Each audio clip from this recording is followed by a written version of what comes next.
One house down the hill from the road smoked from several of its windows. Already, people from the highway had begun to drift down toward it. Trouble. The people who owned the house might manage to put out their fire and still be overwhelmed by scavengers. "Let's get away from here," I said. "The people down there are still strong, and they're going to feel besieged soon. They'll fight back." "We might find something we can use," Zara argued. "There's nothing down there worth our getting shot over," I said. "Let's go." I led the way past the small community, and we were almost clear of it when the gunfire began. There were people still on the road with us, but many had flooded down into the small community to steal. The crowd would not confine its attention to the one burning house, and all the households would soon have to resist. There were more shots behind us. First, single shots, then an uneven crackling of exchanged fire, then the unmistakable chatter of automatic weapons fire. We walked faster, hoping that we were beyond the range of anything aimed in our direction. "Shit," Zara whispered, keeping up with me. "I should have known that was going to happen. People out here in the middle of nowhere gotta be tough." "I don't think their toughness will get them through this day, though," I said, looking back. There is much more smoke rising. And it was rising from more than one place. Distant shouts and screams mixed with the gunfire. Stupid place to put a naked little community. They should have hidden their homes away in the mountains where few strangers would ever see them. That was something for me to keep in mind. All the people of this community could do now was take a few of their tormentors with them. Tomorrow, the survivors of this place would be on the road with scraps on their backs.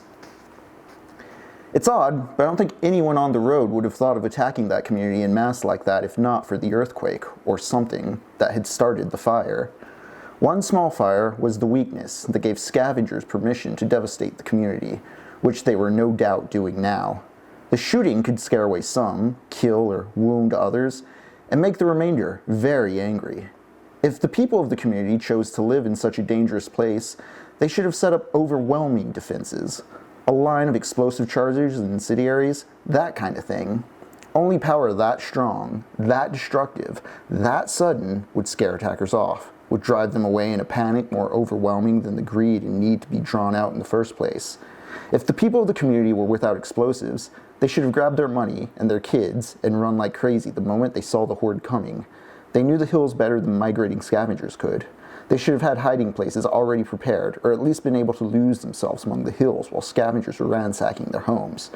But they had done none of this, and now vast, thick clouds of smoke rose behind us, drawing even more scavengers.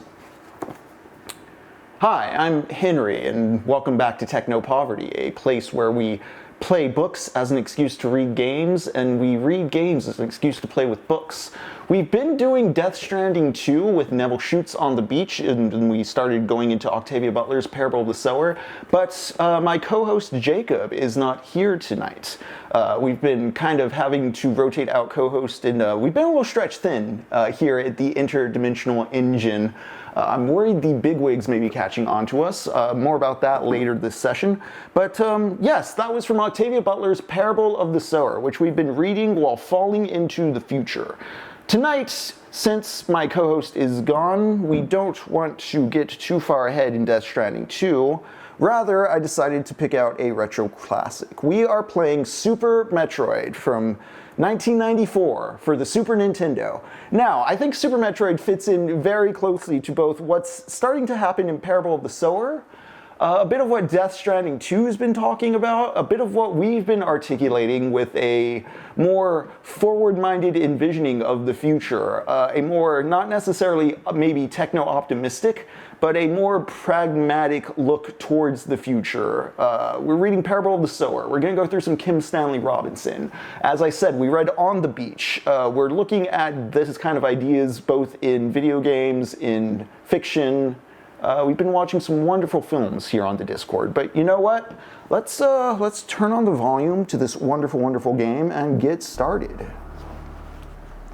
Now, ecology, adaptability, and the concept of survival, I think, are big key components of this falling into the future we've been doing. And I think Super Metroid is a great game about adaptability. More on that as we start up, but let's customize our controls first.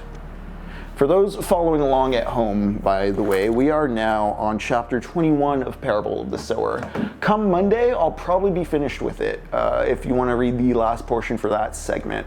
I read that particular segment to bring up this idea of what subsistent living is in Butler's vision of 2026, because in some ways it seems like being a homeowner is more of a trap than a protection, considering what kind of target it makes you and what little infrastructure there's left to support protecting that. At the same time, I find it interesting that Butler's world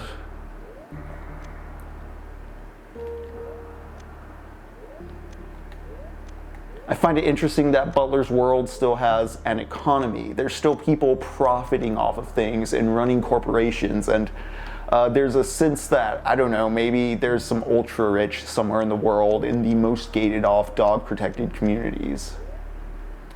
More on that after this. The last metroid is in captivity. The galaxy is at peace.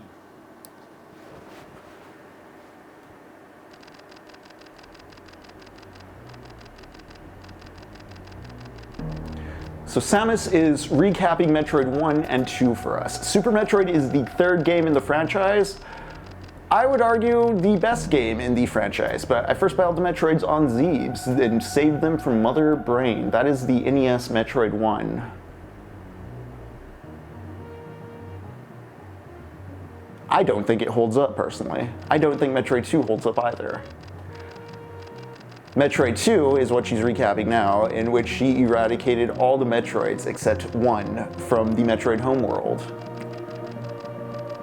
And the hatchling followed her like a confused child. Very important detail. Keep in mind the idea of maternity as we play through this game.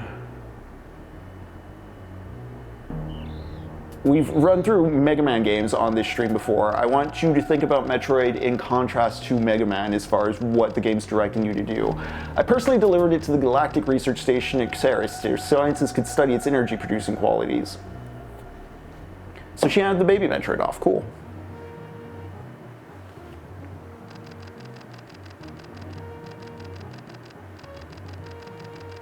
And of course, at the beginning of the game, we've discovered world peace. There is no conflict at all. What a wonderful narrative. The end. Look at that. Evil Metroid used for good. It's not evil, it's just an animal.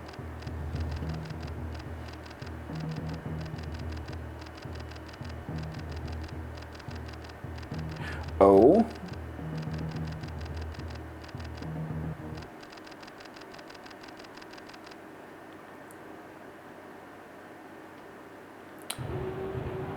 So we have to investigate our in distress friends. What excellent Mode 7 graphics, the parallaxing, the multiple layers of moving 2D images to create that depth of field. This is one of the prettiest Super Nintendo games, I think.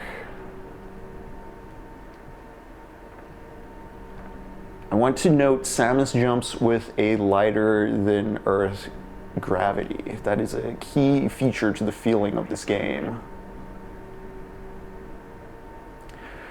Right, man, they're like space jellyfish. They're just hungry.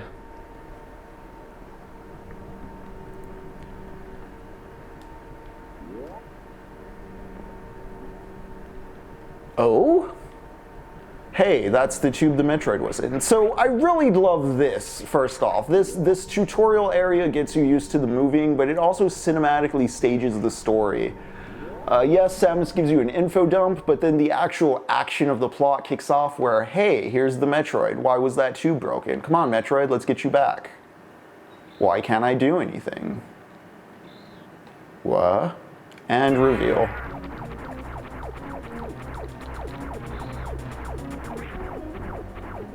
I have the moonwalk on so that I can back shoot things easier.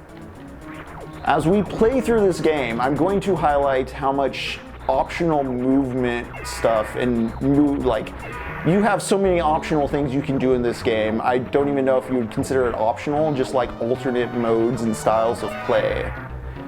You can kind of be a tank running through, picking up power-ups in the most intended order without doing any kind of special athletics or sequence breaks and get a lot out of the game. You can do a couple sequence breaks with athletics that change the nature of your run. This is sort of the beauty of Super Metroid when you get down to it, is the non-linear sequence break nature of it is much more than just like breaking the plot. It lends the planet a sense of being an organic living world because it's not just a simple A to B key to lock puzzle in the way most video games even nowadays feel engineered to be unlocked or solved. Super Metroid is one of the most endearing games because it builds such an atmospheric sense of world using its gameplay tools. And there's more to it than that. We'll get to it as we progress through the game. But for now, let's get off this space station before it explodes. Look at this cinematic set piece. Before Halo, before Final Fantasy VII, I mean, this is after Final Fantasy IV, I don't know about 5. Yeah, exactly, oh man, they had to be maximalist and get that efficacy across. And like, look at this. So there's Planet Zebes. So that creature that grabbed the Metroid is the space pirate Ridley from Metroid 1. Samus is chasing Ridley back to the planet that the pirates were last seen at, Zebes.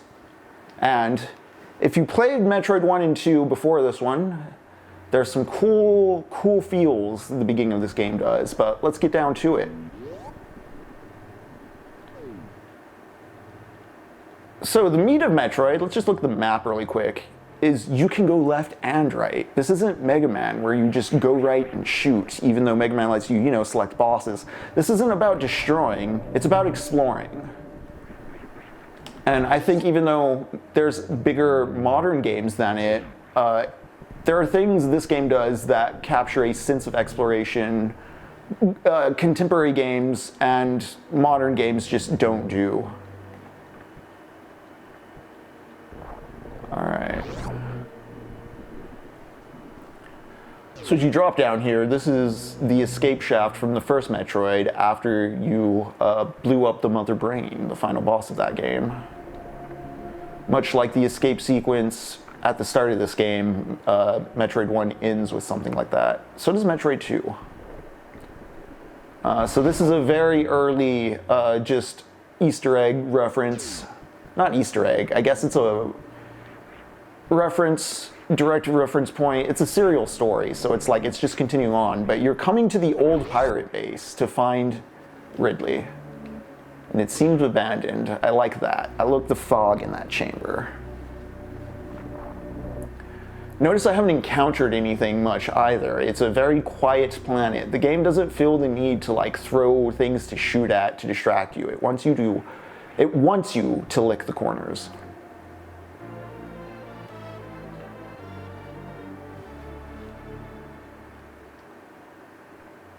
Oh? Something's woken up.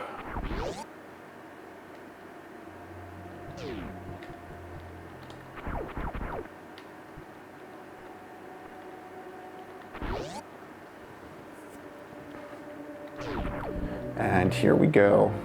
So we have found the morph ball and the missile tank. The morph ball allows us to shrink down into smaller spaces than we could before, thus allowing us to get into more nooks and crannies on the map. And the missiles are a stronger weapon for stronger foes. But also, those pink doors require missiles to be shot open.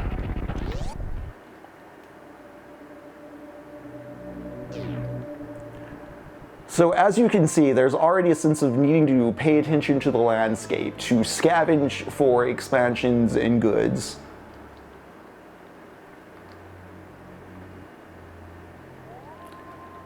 And yeah, these things, not enemies.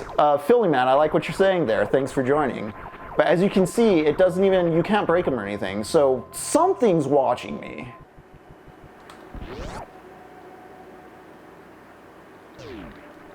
Also, there's an E-tank back there, but we cannot jump high enough to get it yet, and I'm not good enough at the speedrun strats to make the pixel-perfect jump needed to do it. But notice those heads looked at me. Interesting. Samus is sort of waking something up. Also, just this music. Oh, shit. Fog gone, enemies present. Just, again, very well told without saying a thing. Mother Brain's old chamber. So the pirates now know I'm here. All Samus knows is shoot and search, and we are looking for the last Metroid. That is all we know. Find the last Metroid, which has been taken somewhere here on this planet. You got a whole lot of planet to start searching.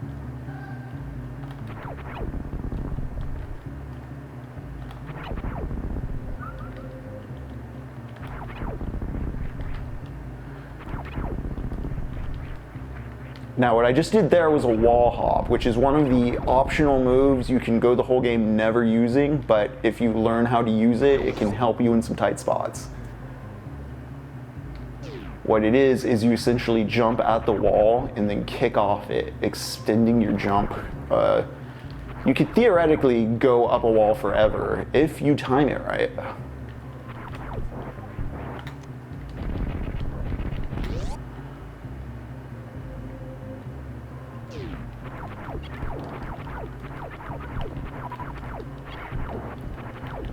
Another cool thing this game takes full advantage of is this angled shooting.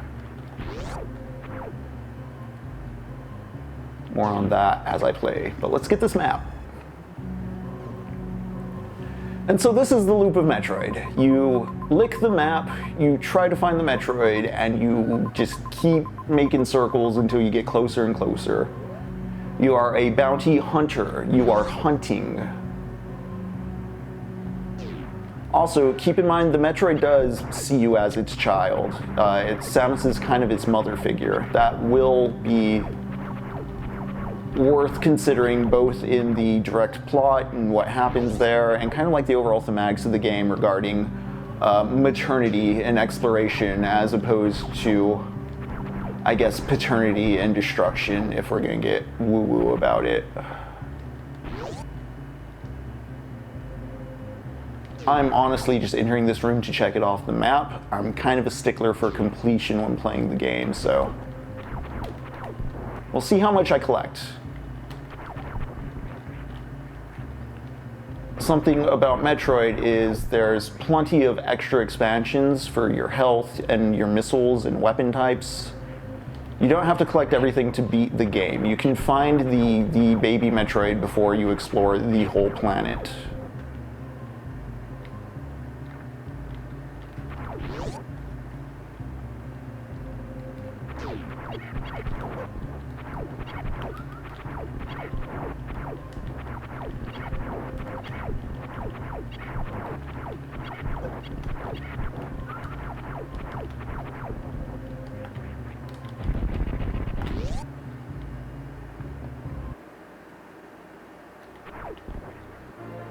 All right.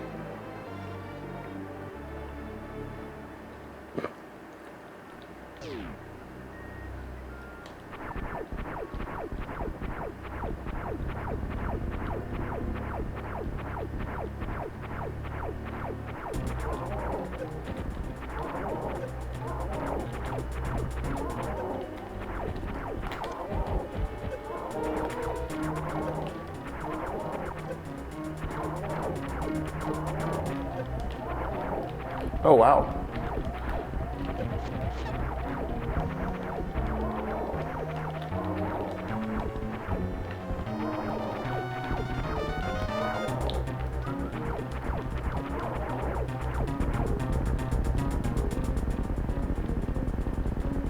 Got him.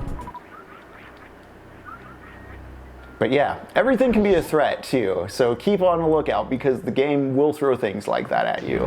Which brings me back to what I've been loving about this back half of Parable of the Sower. Our Lauren Olamina, daughter of a preacher, leader of a new a new commune arising out of these roaming homeless that have been driven from their safe suburban life by the increasing pyromaniac drug addicts of the countryside.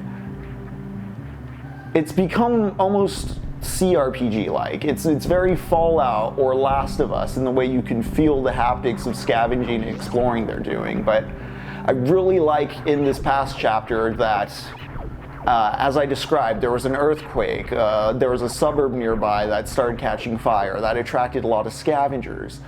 The most recent party member she's recruited, she found because he was an older gentleman who didn't run into the neighborhood because, like her, he had figured and reasoned out like there's gonna be too many bad elements there. Like you're gonna waste more resources going in than like you're gonna get out of there. So she saw that this older guy had sense. Also, she's a bit attracted to him. I'm interested in where this is going with the age gap dynamics. I trust Octavia Butler, and I love that Lauren is feeling conflicted over loving. This gentleman was born in the 70s, according to his story, and it's 2026. Lauren is, I think, 17 at this point, 18, maybe. I think she just became like an adult. I forget exactly, but she's feeling attracted to him, and it's like interesting because she's wrestling that with like having to lead this new group of mixed race, this commune. I bring up that they're mixed race because like there is a lot of racial animosity in general out among the homeless, and so it's kind of unique to see people working together like this. But you know, she's developed a new religion, or she's working on a new religion/philosophy called Earthseed. And she ultimately wants to get man to travel into space. That is where the fate of humanity lies. But for now, people are just chill with it because it's very community-minded and about like creating a safe and kind of cool area to be chill in. But yeah, how she decides who gets to join her little group is, you have to be very diligent because this is a very deadly landscape she's navigating. Alright gang, there is a speedrun tactic I like to use. Let's see if I get this.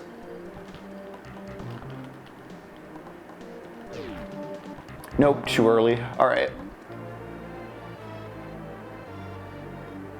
There we go, getting that missile tank. For those who want to keep track at home, there's 230 missiles total, and then I think 50 super missiles, 50 power bombs.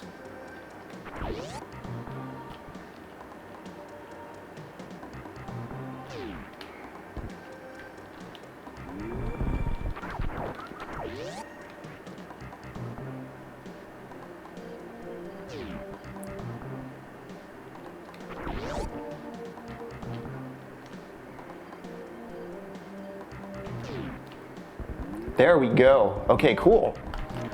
All right, so what I did there is typically you need to go way deeper into the planet and get a, like the shine spark, the super dash, so that you can run extra fast past those two gates. But I was able to do a trick where you basically run and jump into the morph ball form and it kind of zooms you through. So instead of fighting a very tedious boss, I can just get the super missiles early. I will come back and fight that boss a bit later in the game when I'm more geared up and it's less of a tedious fight and an easier steamroll. Because it's a very just repetitive, redundant fight. I don't like doing it early when you don't have a lot of health and resources. If you notice, there are two missile tanks in there. That is a classic Dark Souls-ism. The invisible wall behind the invisible wall. That happens a few times in this game. It does love to lie like that.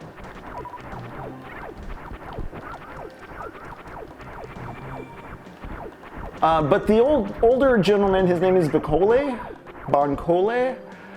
I always forget, and then I look it up, and then I forget. It's the same name as the French guy who does the ice cream. He plays the ice cream man in the movie Ghost Dog. Jim Jarmusch uses him in a lot of stuff.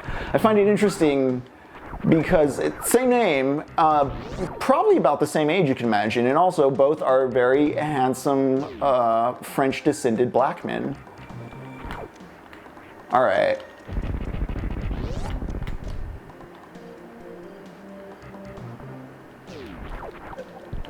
But also, Bancole, he follows them, but he doesn't attack them. He doesn't ask to join them. He just kind of cautiously watches them, because he notices too, like, oh yeah, they didn't go for the fire. They're not like pyromaniacs. They're not insane. This all harkens back to me. It all reeks of Homer and the Odyssey and what that story is really about, which is Odysseus going from place to place, having conversations with creatures and determining, like, are they human? Do they have empathy? Are they evil? Are they good? That's a bit of the evil good thing's a bit of a distillation or an oversimplification on my end because I'm running through this game at the same time, but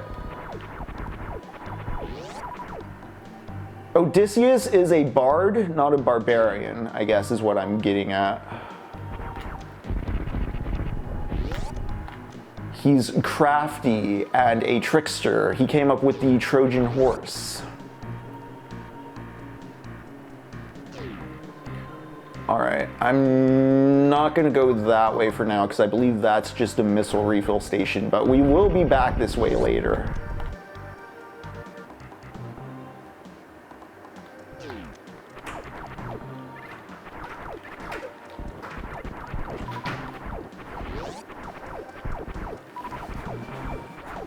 To talk more about the RPG aspects of Parable, though, as Bancole is following them after they're avoiding the suburb with the earthquake and all that, Lauren, with her empath powers, senses someone in distress, two people in distress, under a collapsed house from the earthquake. And if there's one thing her empathy powers have allowed her to do so far, besides feel pain when it's inconvenient. She's had to kill a few people so far, and it hurts because she feels that when she does it. But I mean, she feels that. She understands what it takes to commit to something like that. It allows her to read people too, and so she picks up two other girls who were buried under that house, and these ladies were forced into sex work by their own father. So we're continuing on and seeing the way. At the end of this whole system, all that's left is the commodification of persons you can do in whatever economy remains left.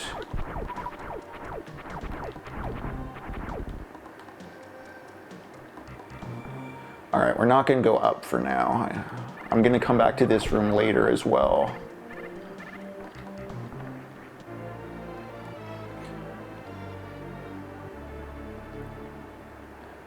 But Lauren and the two girls and Bancole and Travis and Gloria and Harry and Zara and little Dominic are all just a full party now. And where I last left them in the book, they went on a shopping spree, and Bancole kind of was able to haggle with the shop to get a good deal on a rifle, so they're all supplied up with multiple guns and all kinds of good stuff now. Again, it feels very CRPG. They've left the suburbs, which was just like everything's on fire and things are falling apart. And it's now like, oh, we're in the wildlands, and what are we gonna do next? How are we gonna party up? What's gonna happen with this crazy religion, if anything? Will the commune survive? Oh, of note too is Lauren did pick up a radio, which I had mentioned last session. I was waiting for the wider world or the government in some way to step back in, and because Lauren gets a radio, she's the only person on this highway they're walking who gets a heads up there's a fire and they should move away from the coast and towards the interstate. No one believes her though when she tries to spread the news, so only her group moves into the coast and avoids more trouble.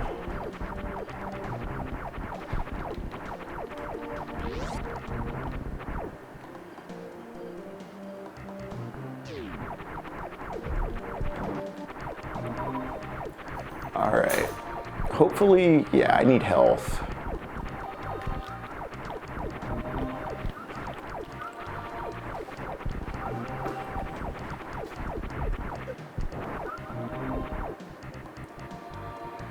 I mean, this idea of surviving in a subsisting in a very migratory lifestyle is also part of Alambrista, the Illegal, the movie we watched this past Sunday from the 70s about the Mexican migrant trying to just work in, about Roberto. He was trying to just work for his family in America in the 70s while avoiding La Migra. Guys, I don't know about you, but I saw that second Alex Preddy video, and it just made me think, wow, a cop, that's just a regular drunk and disorderly to a cop, you know? Maybe Preddy would have been arrested and put in jail prior, and then he wouldn't have been out to get shot the next week. ACAB, of course, though, this just all shows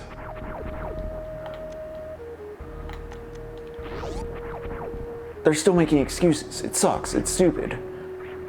The thing about it, too, is you can definitely tell, like, he came back next week and he had learned from the prior week and was showing restraint the second time.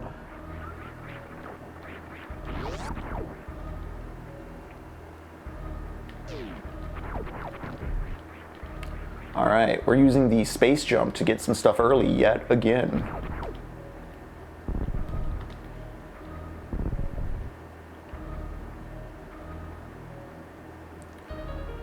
This piano medley bit, this may be my favorite music in the game.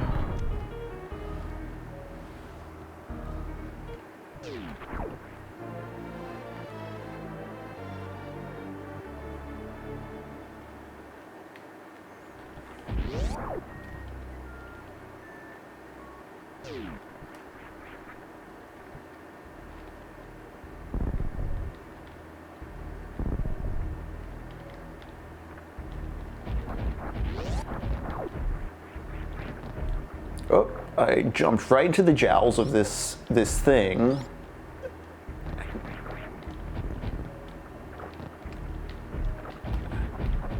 And so a navigational issue for me right now is this water slows me down severely. I have to be very careful with those jumps, but you eventually get something to fix that.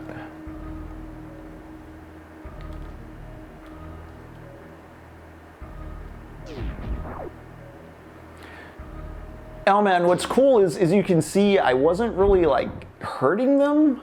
I find it interesting that how many creatures in this game are just that. Like, it's not like there's sure the space pirates aggressively come at Samus. But like, so many things are just creatures. They're just dudes. They're just little guys, you know? So what I did right there was a shortcut by bomb jumping. Usually you have to run down and get the super jump if you want to enter this place. Or if you don't want to do that, but hell yeah, we did it, gang.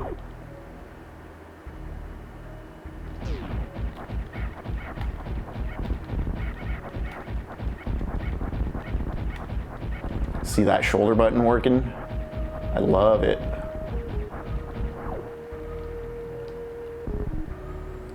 I'm coming over here. I'm gonna use this save room. You don't get penalized for saving. I think it's just time and percentage of items collected. I don't even think you need 100% the map, but I may do some map licking as we go just because I think it looks nice.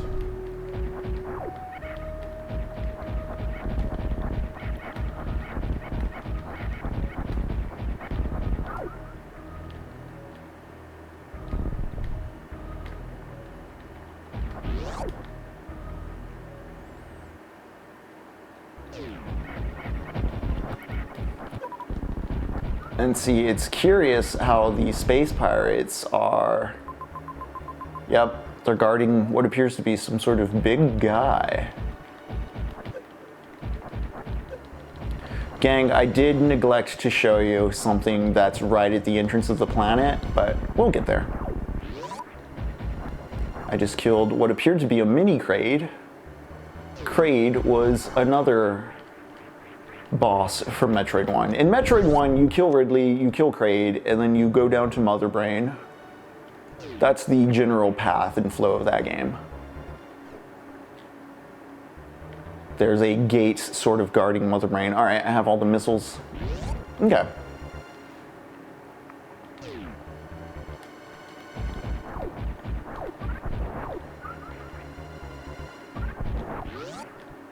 See, and because it's not like they feel made to kill Samus, they're just like part of the ecosystem. When I start doing stuff like this for resources, I feel more like a predator just collecting its food for the night, you know? I feel like a part of the planet in a way. Alright, let's see if I can get one more super missile before going in there.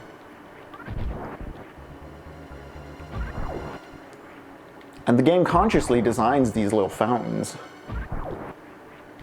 Look at these little bugs too. Alright, they're not dropping anything. I'm out. There we go.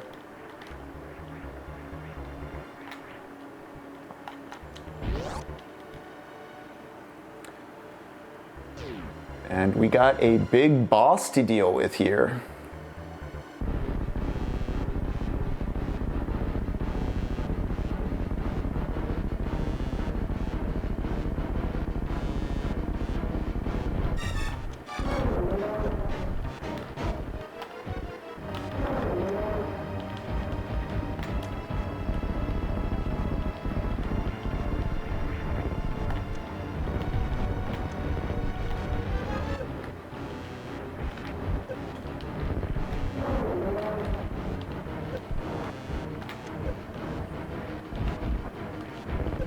Whoops.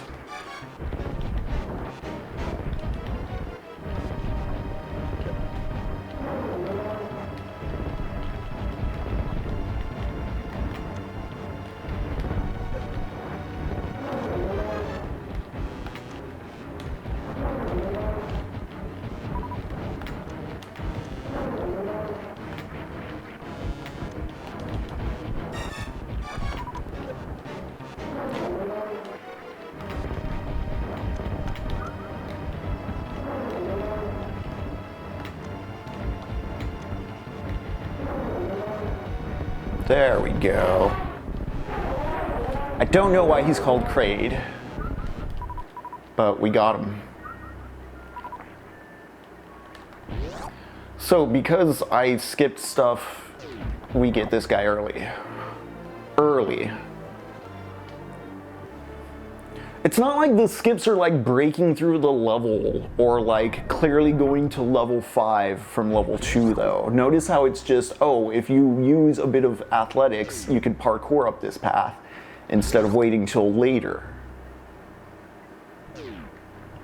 I think the problem a lot of imitators of this genre fall into is the maps are just big, or they're made to be mechanical mazes first and like locations with geographical sense second. I think Super Metroid's map is exceptional at avoiding this. Closest games I can think of that really get this same idea down are the first Dark Souls game and Hollow Knight.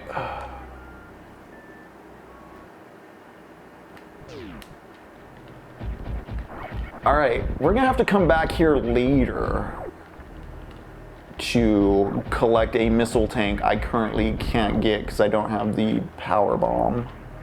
So you know what, gang, just so I remember to do so, I'm going to use my phone to take a snapshot. Just so when I'm trying to remember if I'm missing anything at 100%, I can look back here and be like, oh yeah, this place.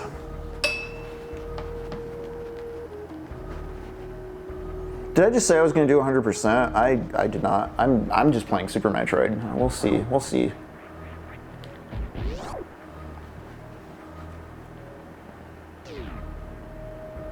But this space is open now.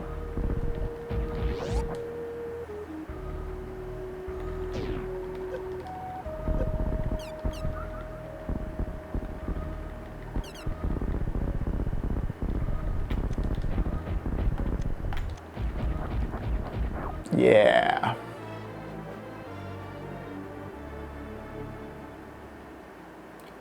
So if you notice in the top corner on the map, there's a little dot inside that room that denotes there's a collectible. They don't do that for every collectible. There's a few instances where you have no idea. You just kind of have to be like, this screen looks funny.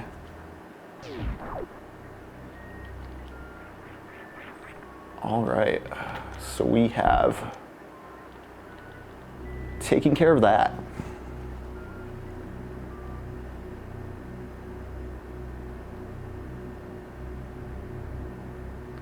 Now, let's see if we can yet again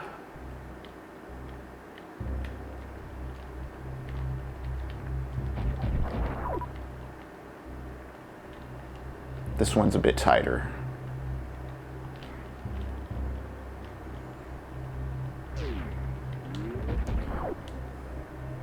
What up, a ghost bro? And yes, we are a bikini babe encased in a cold shell. Samus Aran, one of the OG gamer girls.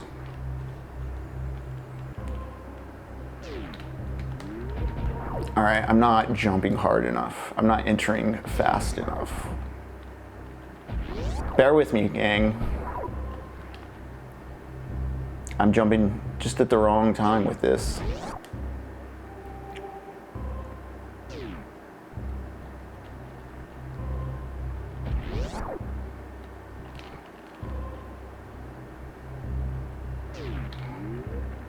Nope.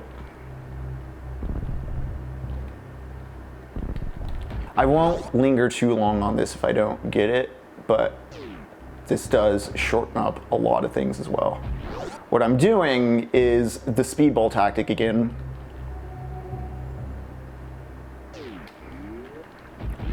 So that I can get the ice beam early. Otherwise, you have to do a huge circle around this area and come back for it once you get the speed boost. Which is useful, but if you get it, there's other stuff you can pick up along the way. So you don't have to run back and forth, back and forth, back and forth. It's all one circuit. It may seem a bit of a time waste, but it's not. I was so graceful the first time too. Jinxed it. What you do is you sprint through the door and you jump, and then you hold the jump button and you morph into the ball right as you land.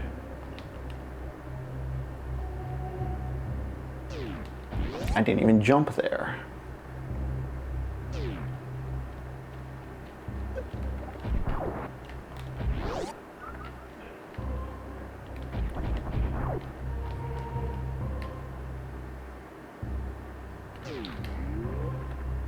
Nah. Morph balled too early. If you morph ball too early, you turn into a ball before you hit the ground, and it kills the momentum. You have to morph ball right as you hit the ground. So it's actually later in the animation than you may expect. It's more forgiving than you realize. You're panicking when you do it, as I am now, and going too early at the jump. Also, as you can see, I'm just clearly not jumping through the door in time. I don't think I have the run momentum. Nope.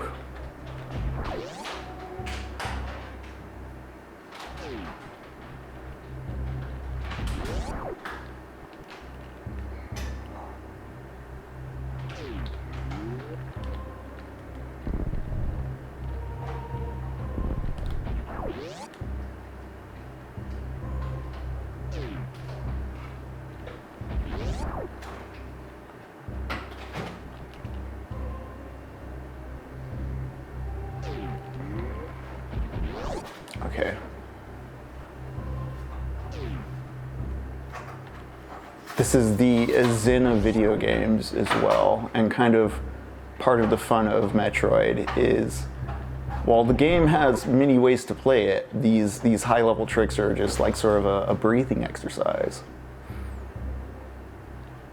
Very Sekiro, Shadows Die Twice in that way. So I'm just not hitting down right now.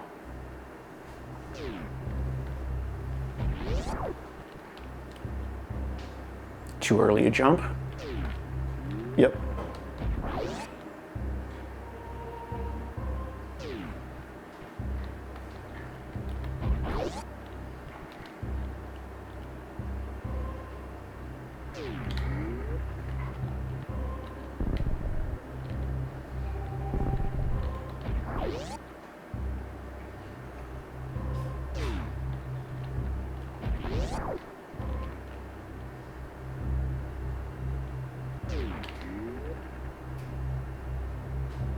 Nah.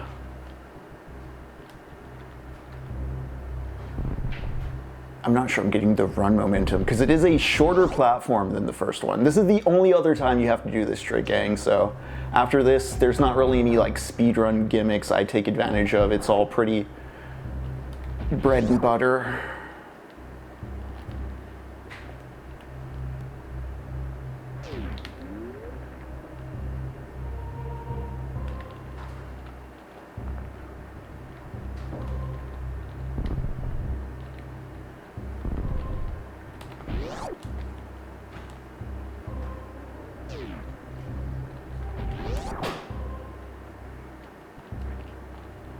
I don't like that.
All right, I'm going to move on if I don't get it within the next 5 minutes. At 37, I'll just make the circuit, because then it does start eating into the runtime.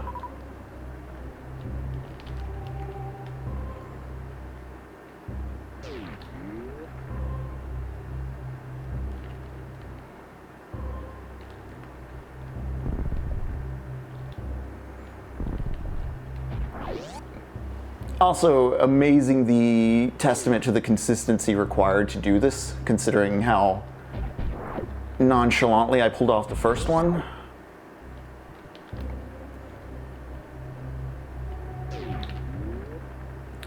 There we go. Okay.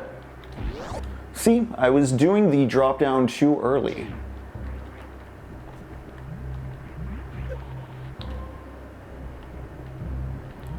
So now that I'm in this spot earlier, the only problem is lava, hot, hot lava.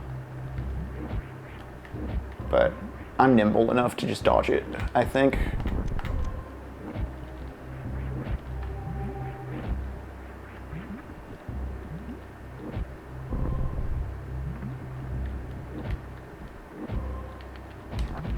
And now, because we did the tricks, we get the treats.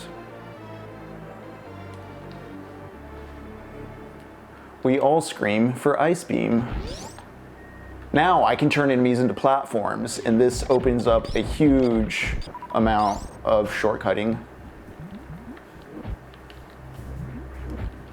And typically you have to go way deeper into Norfar, which is the region we're in, and you have to get some super speed power-ups, you have to get the grapple beam, you have to come way back up here, get the power bomb. It's a whole convoluted mess. I'd rather just do the tricks.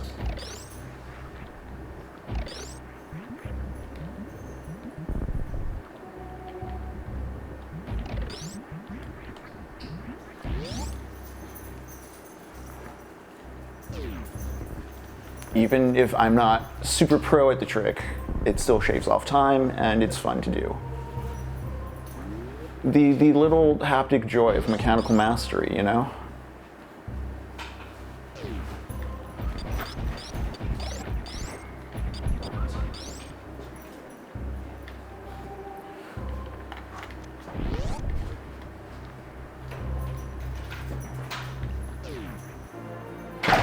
They're just giving me health.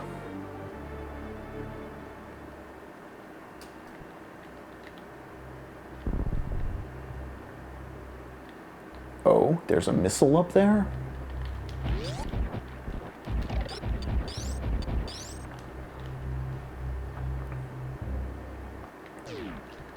And so this is where you find the super jump, high jump.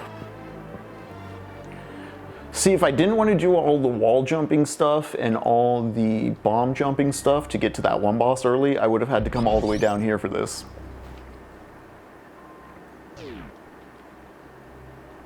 And then I'd have to go fight Kraid, and then I would have to use Kraid's suit to go deeper here to get the speedrun, and then I'd use the speedrun to finally go get the Ice Beam. And then I'd use the Ice Beam to go get the Power Bomb. Instead, we're just going to go up and get the Power Bomb right now. Now that we have the high jump and the Ice Beam, oh yeah, we have to... There we go.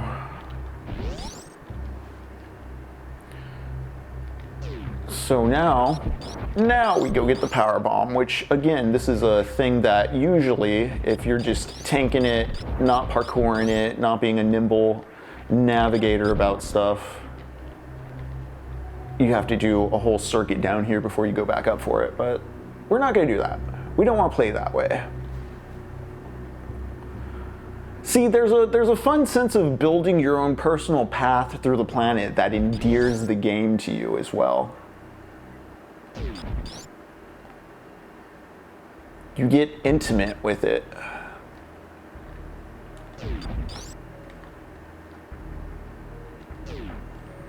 I don't feel that sense of intimacy in, say, a Castlevania, because, again, Dracula's castle falls into that trap of, well, it's Dracula's magic castle, so it can have whatever wacky forms and rooms within it at once, so...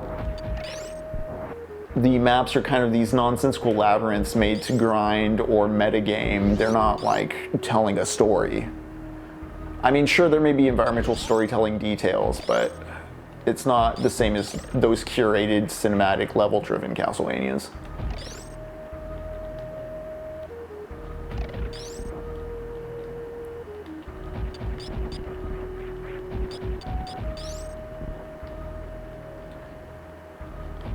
Also, so if you don't have the Ice Beam, if you don't have the high jump, if you're no good at the wall jumps, this passage right here kind of locks you down here. You get stuck down at the bottom of the planet, and the only way you can make it out is either drilling down until you get strong enough to navigate back up with power-ups, or being a, you know, nimble creature. So while Samus has a gun, that's not the sole or primary driving mechanic of the game. It's figuring out how to get through places and how to exist in this world. Yeah, Sleepy Zane, it is the greatest video game ever made.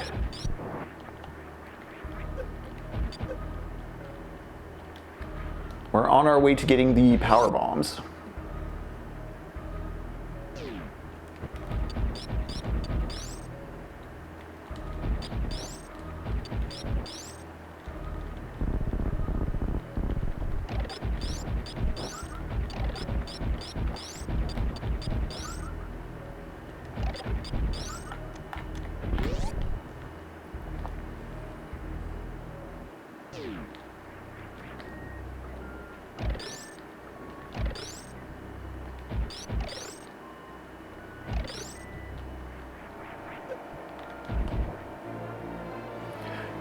Again, the game lies, and sometimes you just have to have a hunch about things.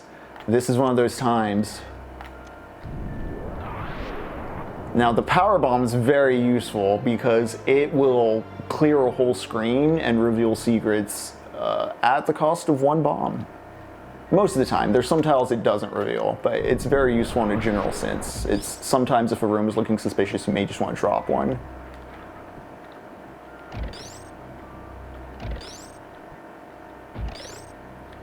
Another instance of a weapon not just for harming, but for exploring. You know, as Samus gets more of these power-ups, you become more and more a creature of this planet, and you start moving around like one. I mean, I'm already crawling on walls and kind of hopping around like those big flying things that descend on you do in an inverted fashion. Alright gang, just for safety's sake, we're gonna save. Always good to save. This is not Resident Evil, this does not punish you rank-wise for it, I think.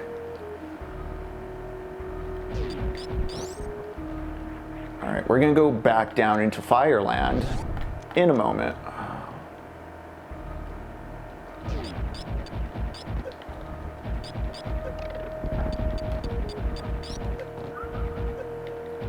Never thought of which aspect, Elman?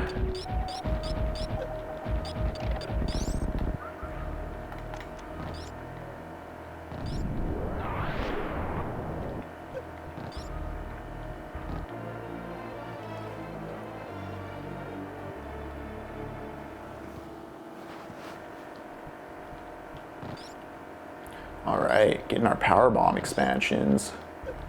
Yeah, see how like this room, like it's just completely hostile to you. You can't shoot your way out of this, you have to walk out of it. Those creatures, I mean, you can't even kill those creatures with your gun. You just kind of have to like respect their existence.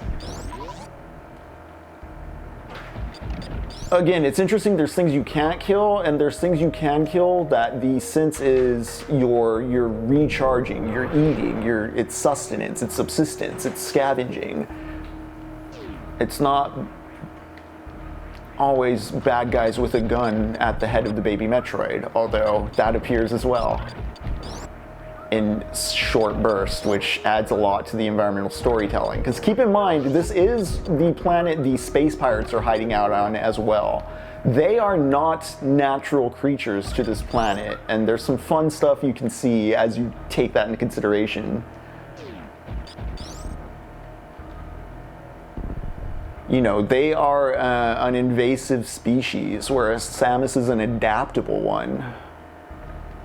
Alright, we're gonna go collect some optional power-ups real quick, I think. Unless, no, I need something from further down to open that gate back up. You get a beam that can shoot through walls. I say you, but I mean, we're going to get it. You're going to see it. We are going there, gang. It's not quite time to backtrack.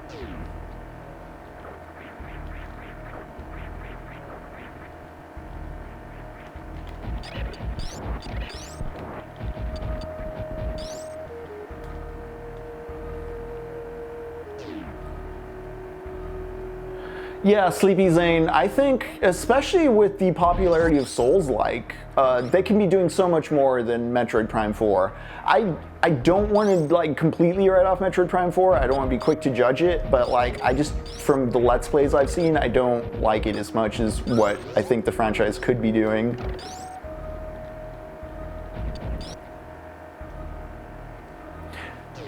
Yeah, MGS3 L-Man is another good example of a game where the adaptability is so well considered.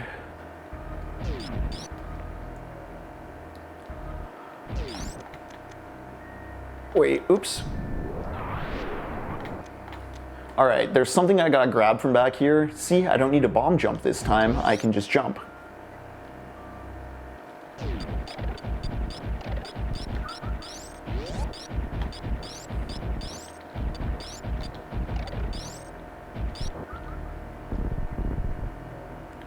Notice how, you know, I mean, there's all kinds of little creatures that go into the same holes you morph ball into as well. There's such a incongruency even in other Metroid games with like, why are there morph ball holes here? Why is this built to be navigated this way? Whereas like in this game, it's like, oh, well, like animals burrowed through here.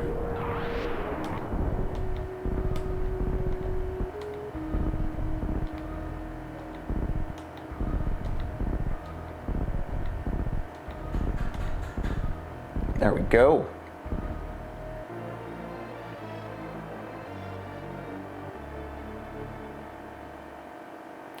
Elmad, which Metal Gear Solid 3 essay was it? Was it an older one, newer one? Alright, I can cut that off the map. I no longer need to worry about going back this way. I've completely cleared out at least this end of the Kraid section of Brinistar, I guess you would call it. I think this is Brinistar? See, that's the thing. I like this game so much, I'm not a super nerd about Metroid lore, clearly. I've talked about this in other streams, but after this one, I think my favorite's Fusion, and that's for completely different mechanical and presentation reasons. It has very little to do with it being like part of Samus's story.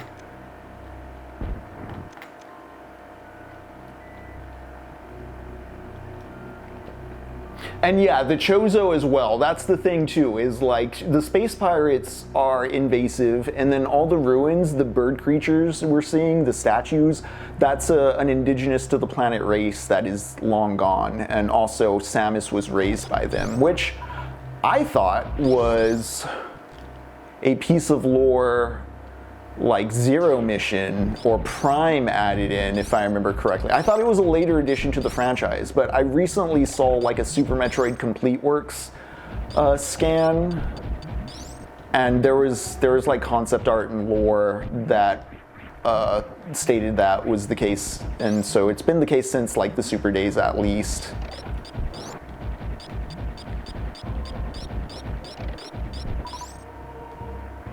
Oh, Sleepy Zane, what manga? Because yeah, what I was looking at is like, I think I was on the Metroid wiki and there was some images from like the Complete Works Metroid guide. And there was some of like little kid Samus hanging out with the Chozo, and I was like, oh shit, I thought that was like a post GameCube edition.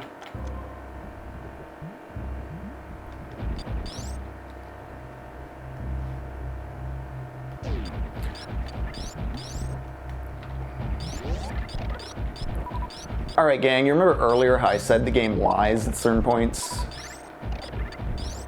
We're getting close to that.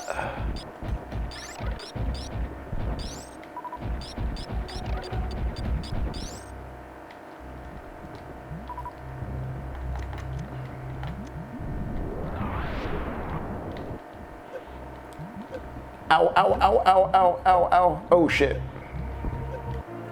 I thought I got it the first time.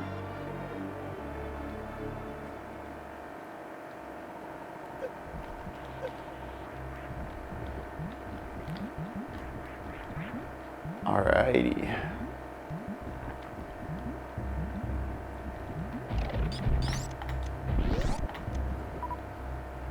That's one of the dumbest ones to get, or it's just like, oh, I'm just gonna go in the hot lava for a moment. You can wait till later when you're like invincible to lava, but I mean, I want that pizza out of the oven now, you know?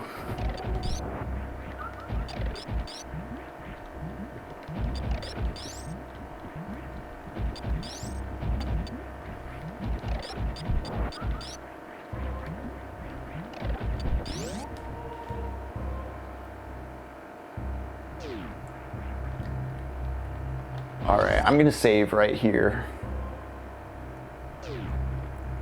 Oh shit, gang, I'll be right back. I didn't realize I didn't have my broadcasting laptop plugged in. I need to get that charging.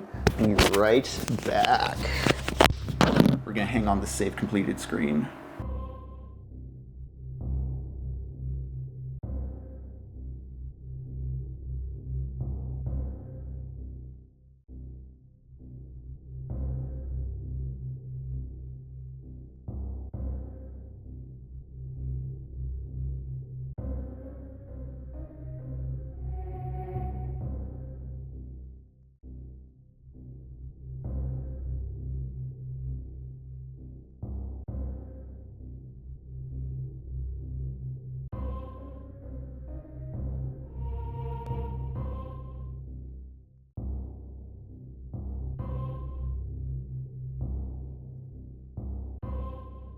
And safe. Okay. Alright, this room is why I wanted to get things early, because yeah, I don't want to run around and get the grapple beam and all that to bridge that gap right there. I just want to freeze that guy and hop up here and get these extra goodies.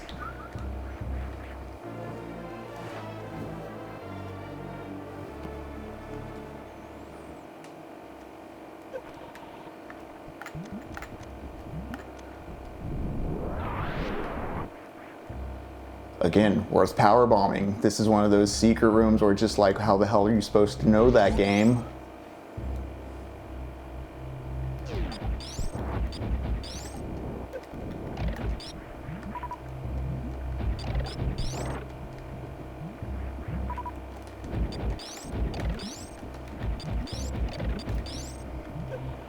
Oh boy.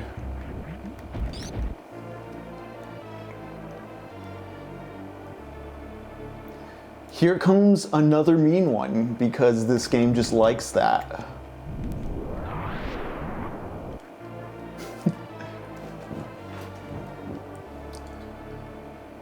Alright, alright.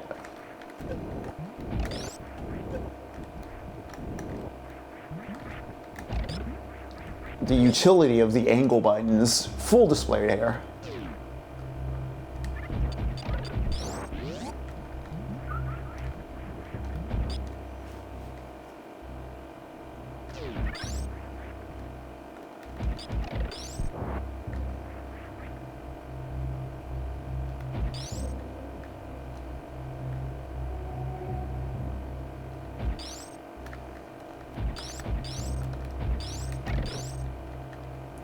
Damn. Okay, that doesn't matter actually. I'm gonna get up to that side anyways. What's more important is coming down here and getting this, this area, yeah.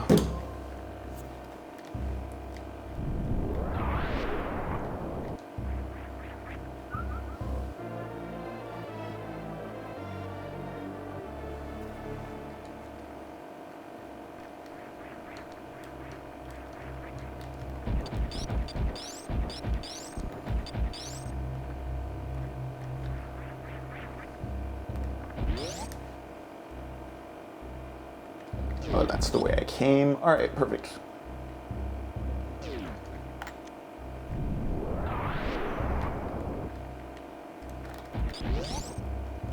Let us go around.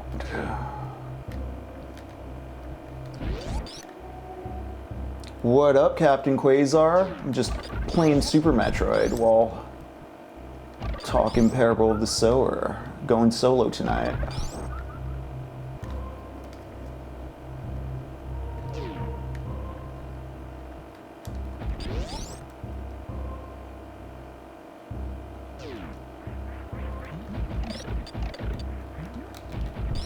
We're kind of through, we're about to hit kind of like the end of the first kind of segmented leg as far as the way my mind commits the run to memory. After this, we're going to be doing a lot of backtracking.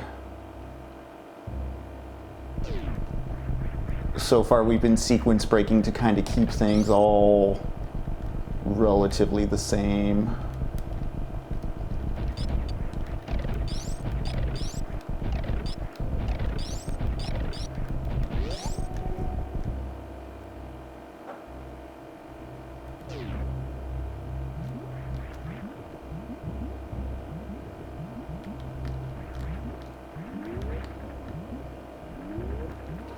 I just also want to note the background animation with the wavy cavern atmosphere is just an excellent touch, especially with this music. It really does feel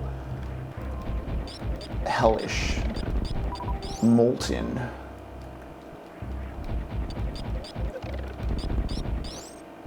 All right.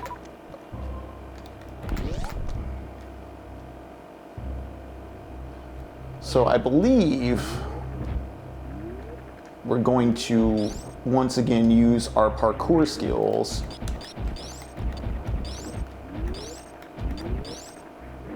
to get something you typically need the grappling hook to get. Also more missiles. Remember, 230 missiles. 50 power bombs, 50 super missiles. And all you need is one wall jump to do that, Skip. You don't need to go all the way down and get the grapple beam and come all the way back over to this corner of the map.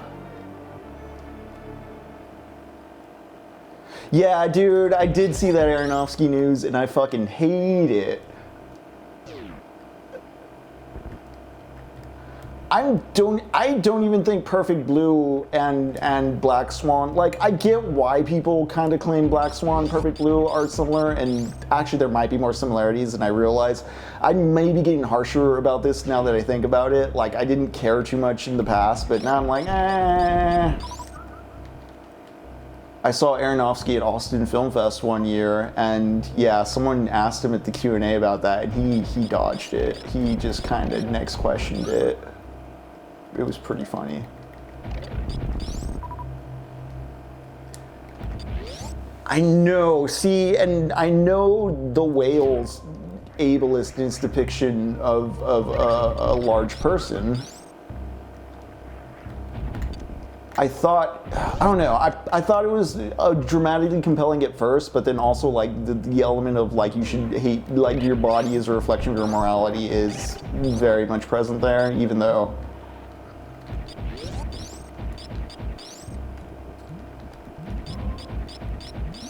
talking myself into a corner about fucking liking Aronofsky's worst shit. No, the thing is too, I used to go to the bat for Noah. I mean, I still do like Noah, but I don't know, I've fallen out of love with him in the same way I kind of fallen out of love with Ridley Scott. I used to really like Blade Runner, and I think Blade Runner is still alright, but it's not like the best movie ever, like I thought so when I was like 22. The real best movie ever is Night of the Hunter, just in case anyone needs to know that.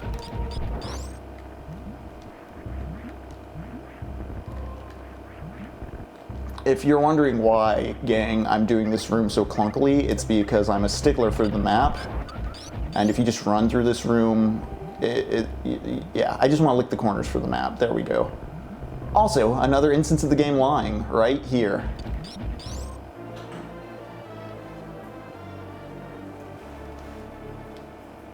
Barney. Ladies and gentlemen, Barney's in the house.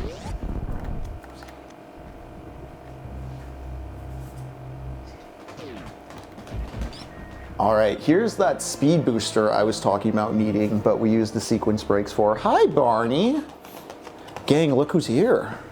Look who's here. Oh, yeah, girl.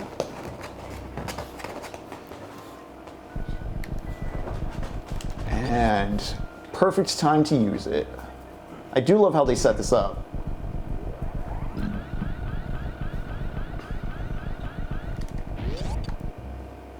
And she's gone. She has zipped out of here just like Samus. I'm gonna powerbomb here just because I'm like, I don't remember what this screen has, but nah, nothing. It doesn't lie that much.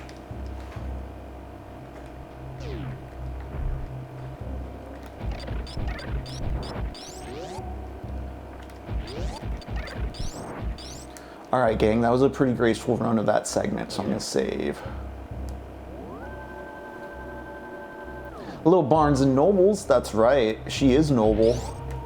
She's been doing a lot better, too. She's been thinning out, skin looking nicer. She's scratching herself in bad ways less. Also just been a bit more lively, so I hope things are looking up for our little bean.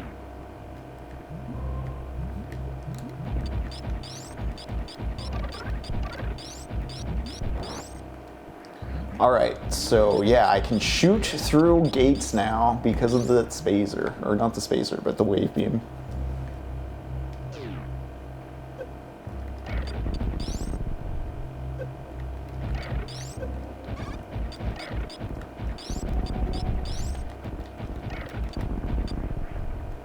I was hoping they'd drop something. Oh well.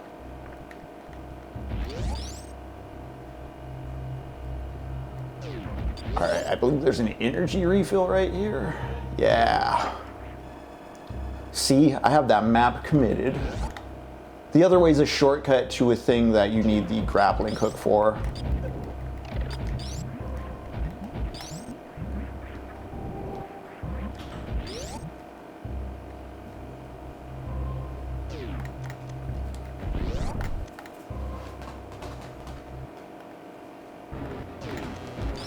Okay, gang, heartbreak incoming, so just be prepared.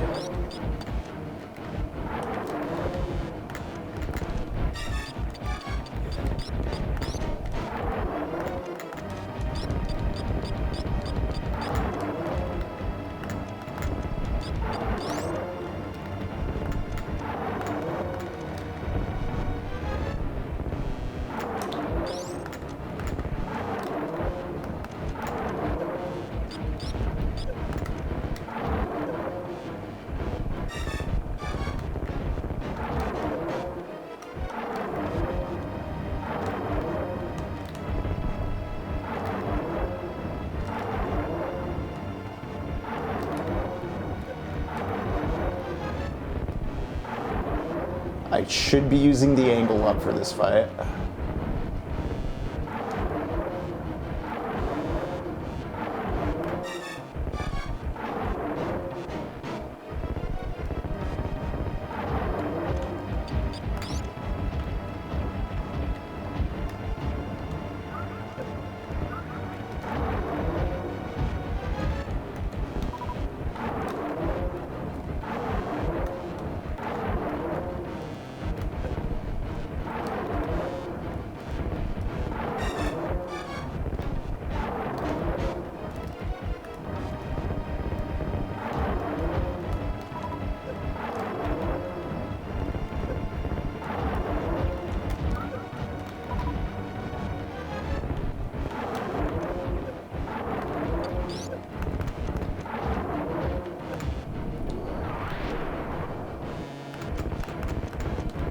Oh no. This is not good. I need missiles to push him back.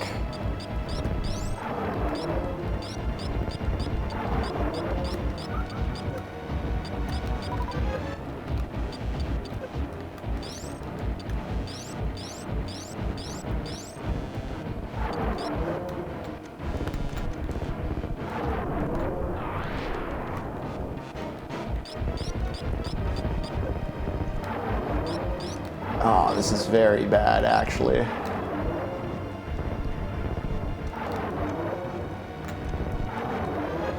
I almost had him too, and I ran out of missiles.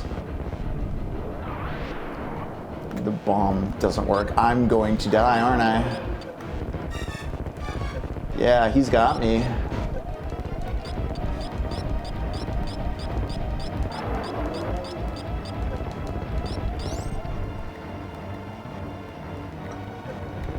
Sorry, Samus, I failed you. Oh, I'm like stuck in this spike wall now. Dang. Alright, gang. Camera battery's rank a little low, so we're going to go to a quick break. Yeah, a Raider Dread like movie, or The Green Knight honestly feels like it has some Metroid vibes. Yeah, I'm gonna do my thing. We're gonna go on break, stand up, stretch, rehydrate. We'll be back here in a bit. All right, gang, we are back. Super Metroid, Octavia Butler, Ecology, Economy, Surviving Through Catastrophe, Exploring the Alien, Transforming Yourself to Adapt to the Future. These are all on my mind as I navigate through Super Metroid. We're taking a break from Death Stranding 2. And you know what, guys? I died at Crocomire. We're not going right back to Crocomire. I'm gonna take a lap. We have plenty of new tools. We can go get, I think, some E-tanks, some missile tanks. We're gonna get a few more goods and then go back and fight Crocomire, since I had him right on the ropes but then ran out of missiles. Very tragic. Tragic boss overall. But yeah, we'll just avoid that part of Norfar for the moment.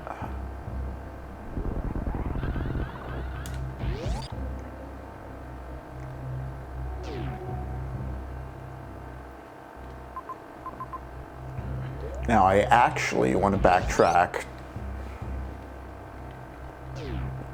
and get a missile tank down this way.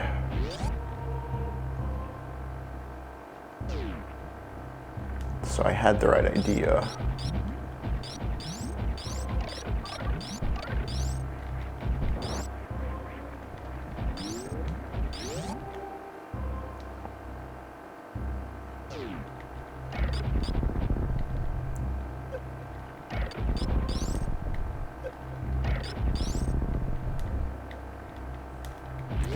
And see how even for a game made in 1994, the world feels big. That I can go, oh, there's a monster down that corner of the cave, don't go there. Let's explore these other options I have.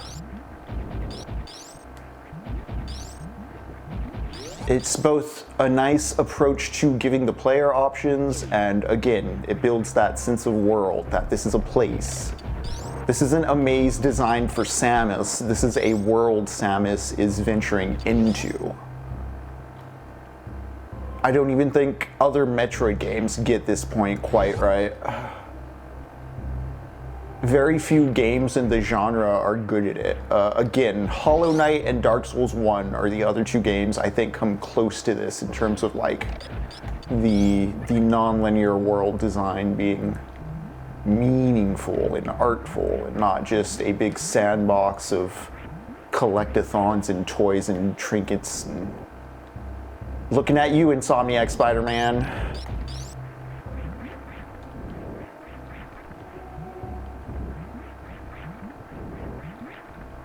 I'm just going over there to get the map chunks, as I said prior. I just really like the map. Okay, but I do need the grappling hook to actually get out of this room, so I can't go this way actually, but I can still get out the other way. I just have to run back to that running hall. And thus, this is how you waste time.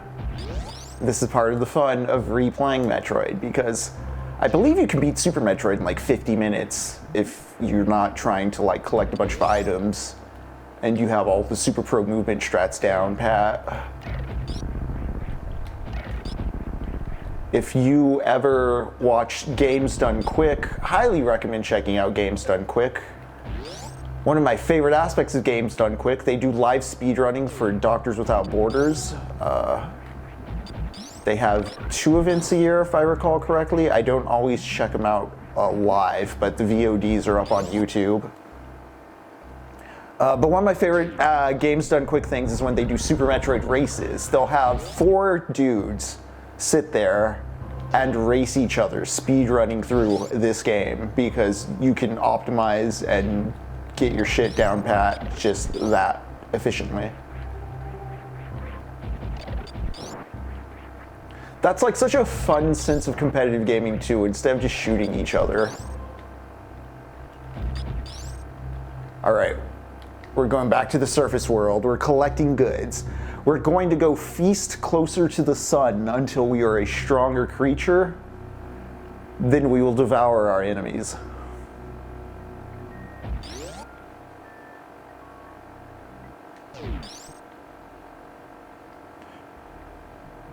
If I wanted to, I could use the power bomb to crack open that glass cylinder I keep running through, but as I don't have the suit that makes water easy to navigate right now, it'd be too much trouble.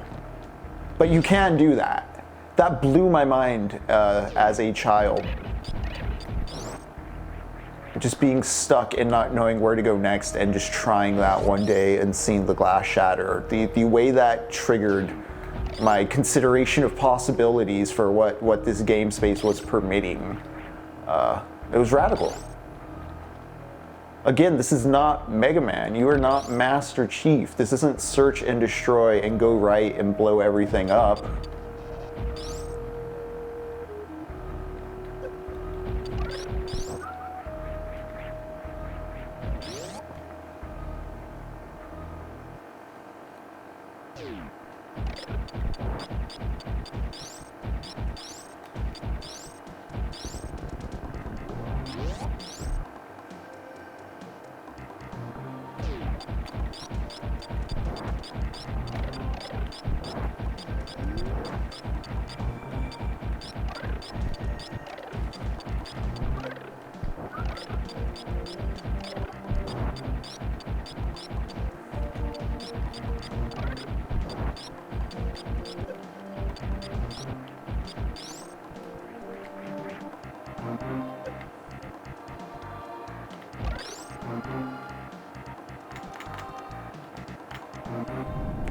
I came this way before, but I didn't have the power bomb, so I couldn't open up this hallway here.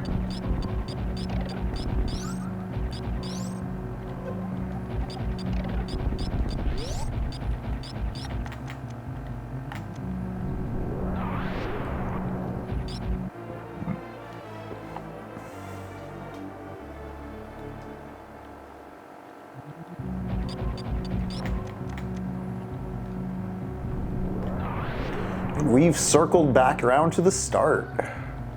Except I'm way more powerful now. Also, now it is time, gang.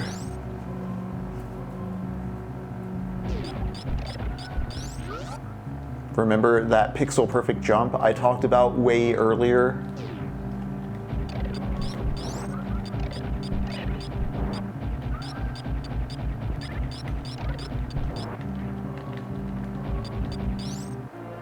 Boom. Although, I will need to come back here one more time way at the end of the game. Like, legitimately, right before or after killing Ridley. Plot twist, that giant dinosaur you fight at the start of the game, you fight again.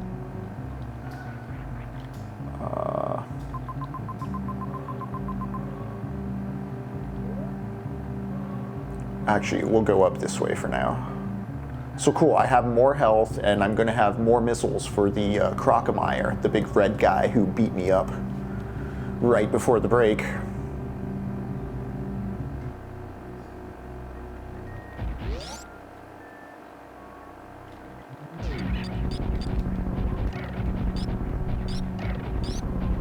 So now that I have the power bombs, this is Mother Brain's old chamber. This is the original boss or final boss room from the first Metroid. And there's missiles under it. Haha.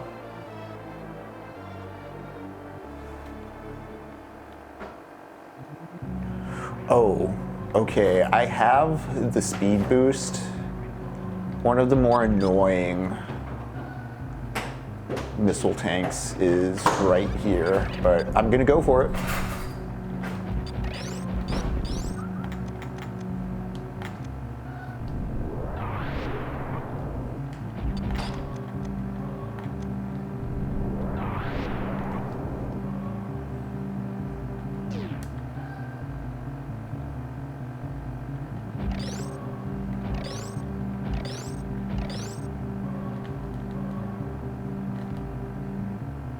Ah. You see what I'm trying to do, though.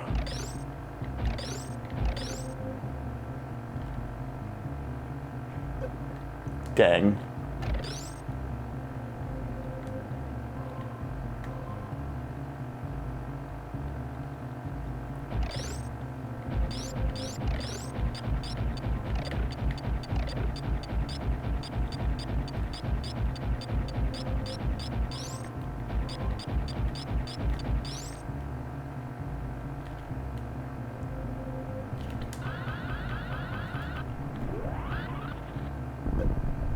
So yeah, when you run super fast and you get that shining charge, you can pause and turn it into like a missile.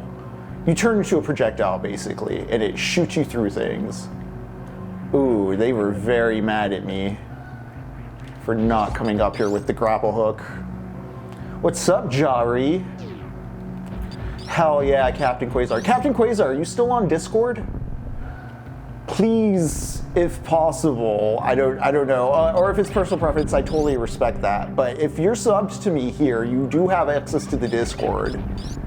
Would be happy to converse with you there and watch movies and stuff.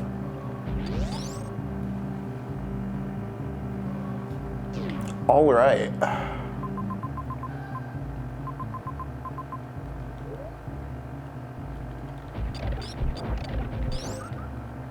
So we are stocking up on missiles, stocking up on things. I mean, even having 10 more missiles as we do now,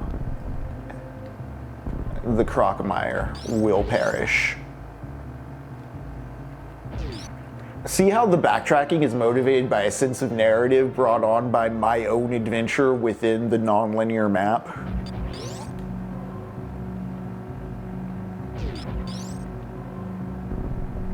That's art, baby. I mean, that's Elden Ring as well.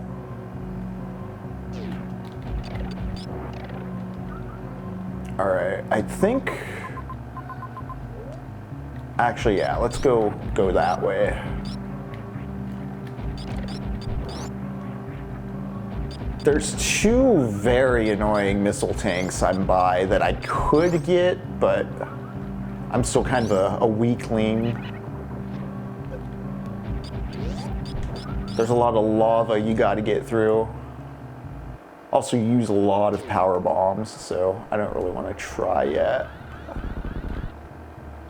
All right, but I do want to get...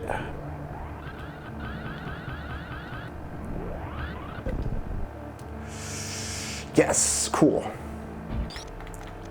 So you can go diagonal with that thing by using the shoulder buttons to angle up, angle it down.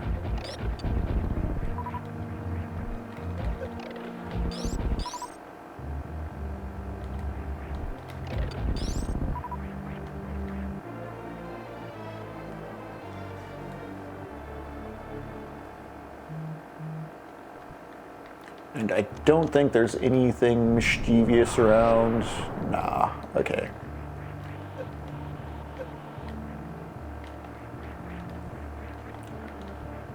Oh, but since we're up here, gang, it is a good time to save at the ship. Also, let's get this corner. All right.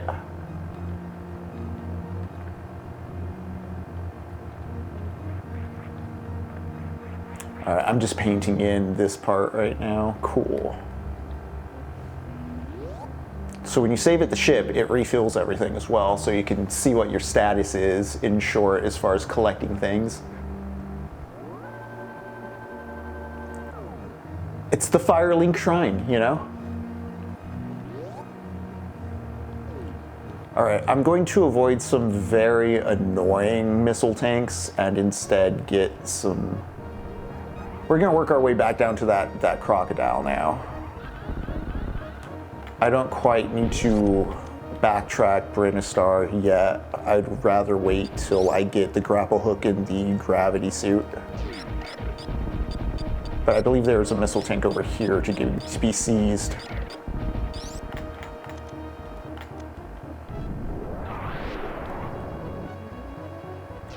Yeah.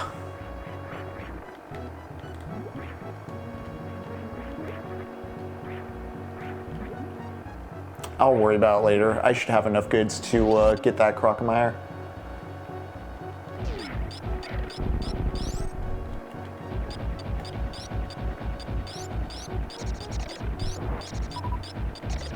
I have to be careful because those things are actually very damaging.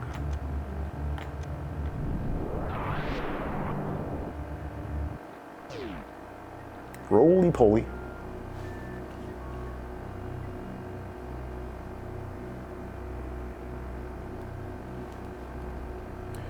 Back to my favorite zone.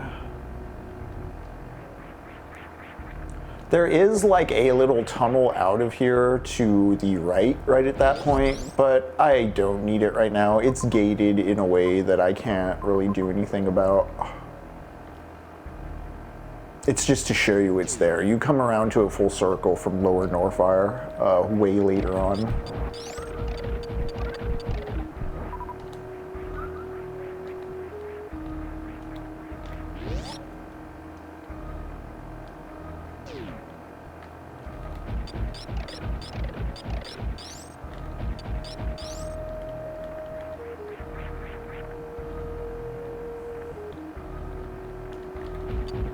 I'm not bothering with that door yet because I definitely need the grapple hook to get it.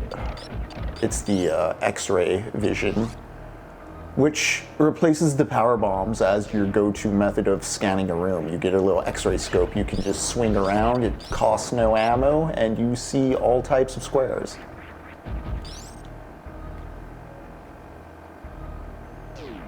The squares. The not cool ones. It's the they live glasses.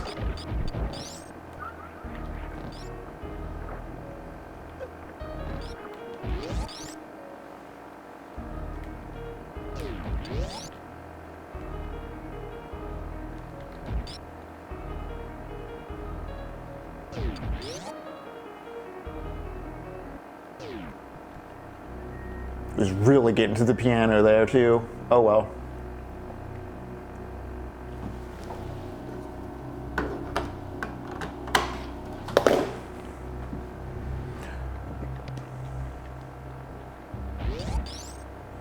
All right, my goal is to eliminate the Crocomire right now. Let's get to that.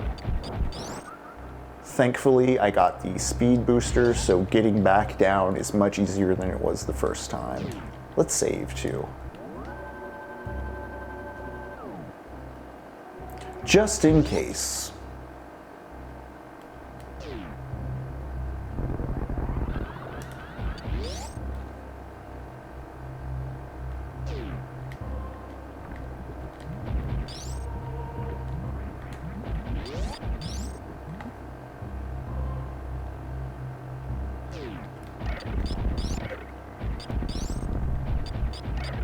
See how even the backtracking is made fun because the enemies are in positions that are easy to commit to memory and kind of like get the jump on?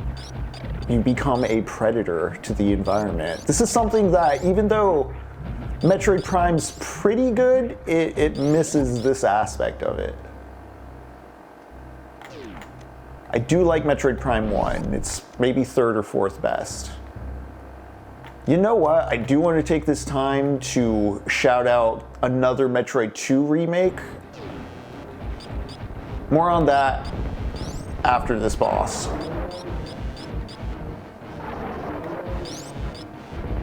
I totally forgot I picked up the charge beam.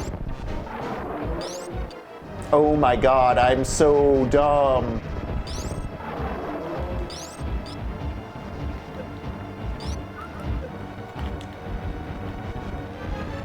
Oh, I'm so mad at myself for that.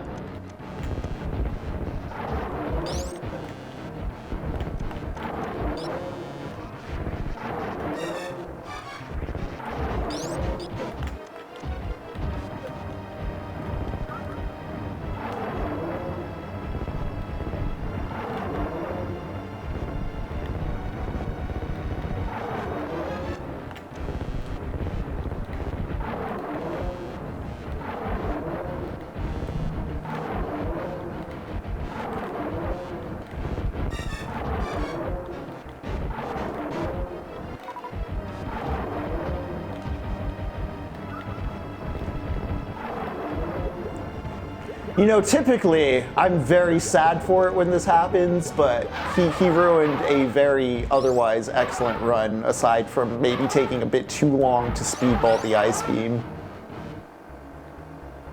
No, it still sucks. I don't wish that upon him. But look, it's still alive. It's breathing. It lives down there. Why would it hurt it? Surely red creature live in lava, right? See, it's coming back for a phase 2. It's a Dark Souls enemy.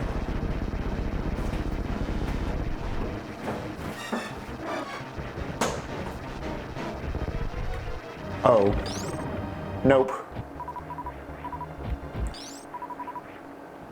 Alright, so there's a tank I can get with the grapple beam real easy, but I don't want to do easy.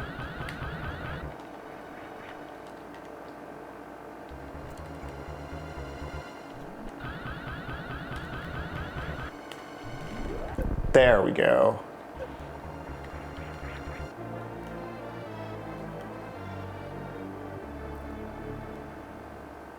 See, Samus has become, with this ritual retrieval and self-flagellation through lava, repentant for what just happened to Crocomire.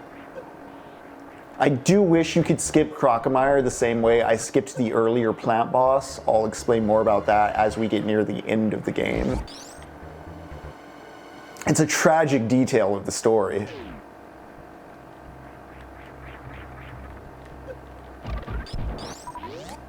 And we are going to save, just because I don't want to fight Crocomire again. Notice too how Resident Evil this is, in the sense that like you have to decide where you want to spend your resources and what routes you have the ability to go down.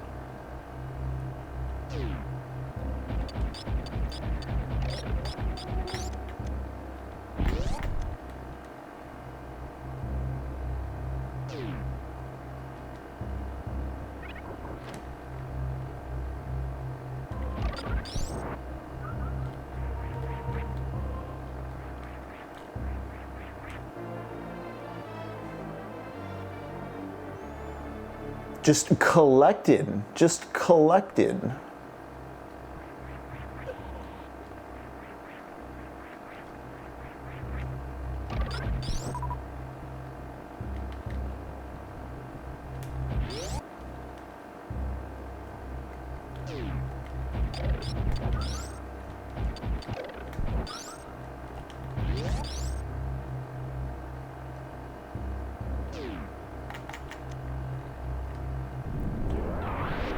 Pro tip, if you're playing on this game on something where you have an analog controller you can map the select button to, do it. That's how I've been switching sub-weapons. Instead of hitting the select button, which is a very clunky thing that takes you away from the D-pad, just map it to the stick. When I get around to Zelda, I'll have to show you. There's a real good setup for Zeldas as well.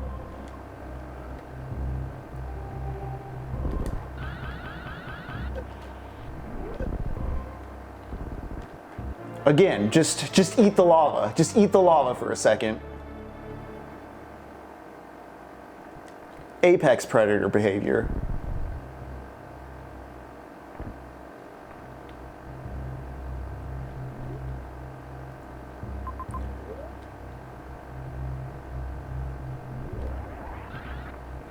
Also, again, let's just fill out the map. I like coloring in the map. I think the map looks pretty cool in its own mid-90s cyberpunk way. I haven't spent a lot of time looking at it because, I mean, I have a lot of it committed to my head from playing this game for years, but we'll take a good gander at it in time.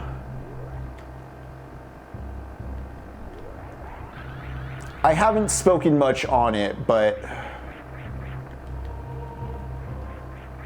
yeah, okay, everything's painted in. Actually, let's look at it now. Because this was the first Metroid game with a map. 1 and 2 did not have them. I think Metroid 1, because it's an NES game, is just too samey looking. All the hallways look way too similar. It's real easy to get lost, and there's no internal map. So you can get you can draw a map on your own and kind of figure it out that way. You can do that with Castlevania 2 as well, which I think suffers a similar issue. But like, I don't think the original Legend of Zelda, for instance, suffers that issue because the geography is pretty well defined.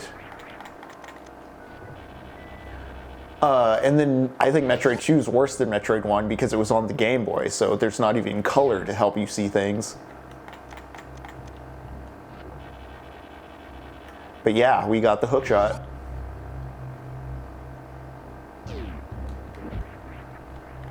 I don't think there's anything down here. Nah. Okay.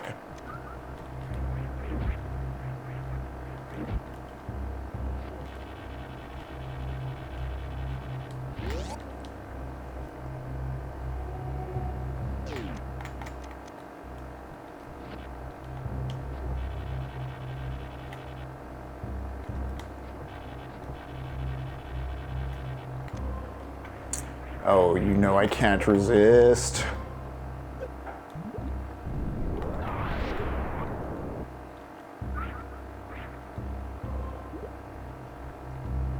But also, this is why I've been avoiding water. You could go through water, theoretically, sure.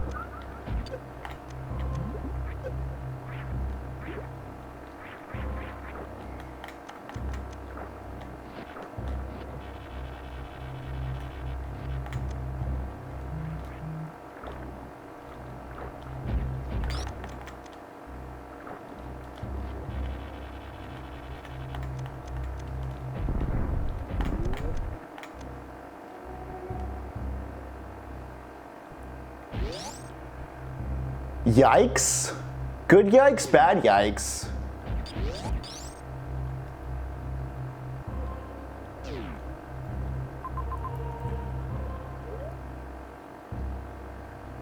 Oh no!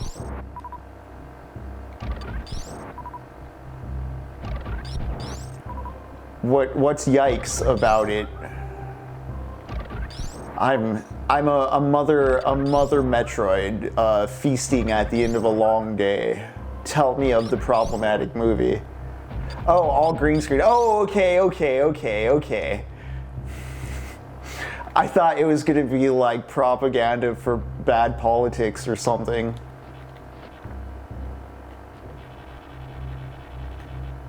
Or like transphobic.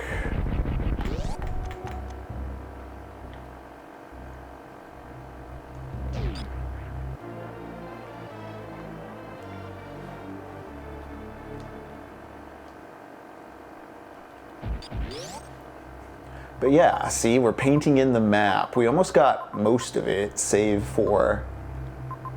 Oh yeah, actually there's a map room. Each area gives you a partial map room. I haven't gotten it for this section yet, but I intend to.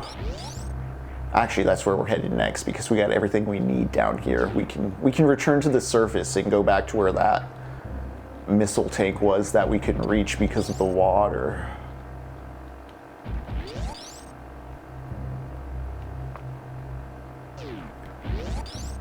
Before we do that, there is a passageway I want to fill in on the map over here.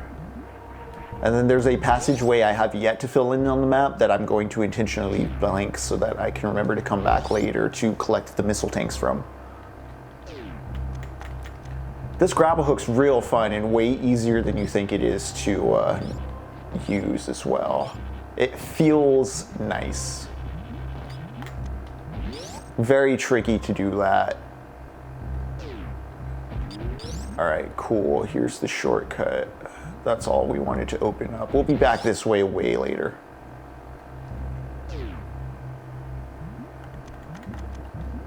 I say way later, but in the grand scheme of things, I'm talking about like 20 minutes from now. It's just the scale of this game. It's like, well, that's a quarter of the game later.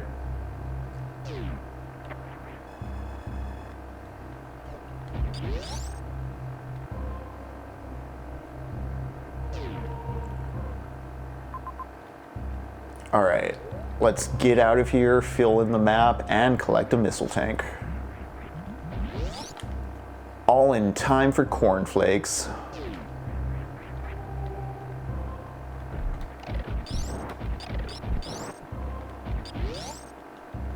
Don't need a save down here.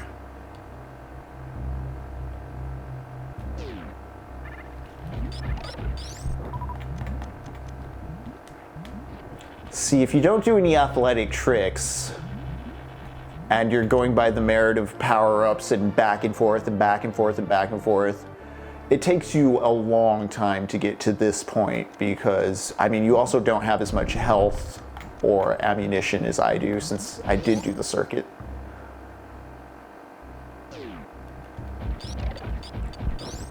It can be an absolute struggle, but it's the intended path. Intended is in like path of least resistance. It's not the most signposted path, it's just the easiest to fall into path is a good way to put it. And the path I'm playing is not even the most optimized. Again, if you check out AGDQ 4-way Super Metroid speedruns, you'll see just amazing technique. So yeah, there's a big bad all the way down there. I don't gotta worry about that for now. And that little horseshoe to the left, I'm gonna intentionally leave that that way for now.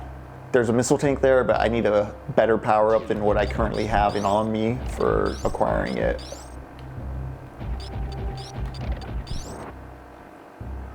Okay.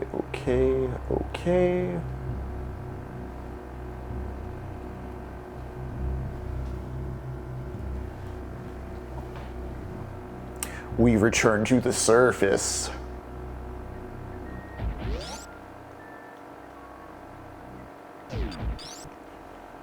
And you know what? We're gonna take kind of the long way around because there's a few tanks we can grab, I believe. I need the gravity suit for something in particular. I don't really know what fucks with. Ooh, good, good, good. But I know of some things to grab.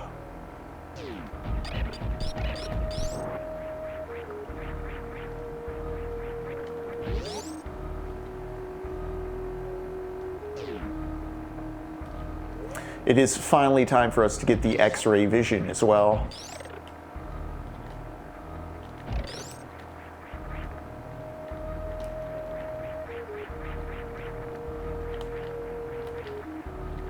See, why even freeze those guys when you can just parkour up the wall?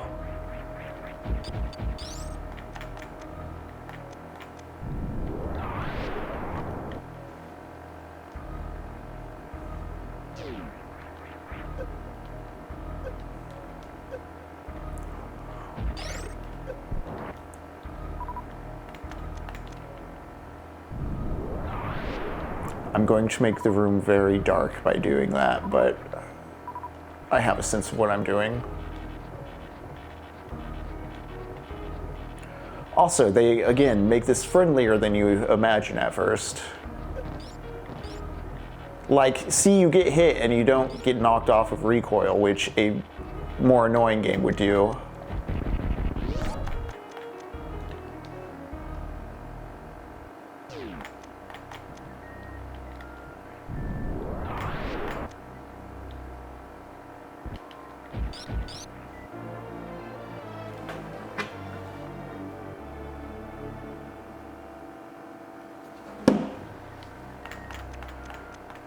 So now, instead of power bombing, look, look, invisible squares. Okay, cool.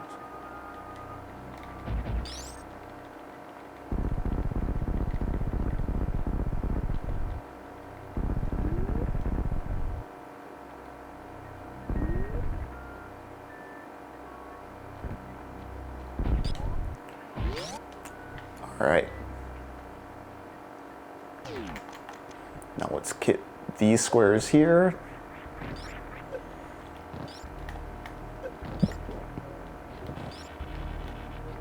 Yeah, if you just hold angle up and tap, easy swings, easy swings.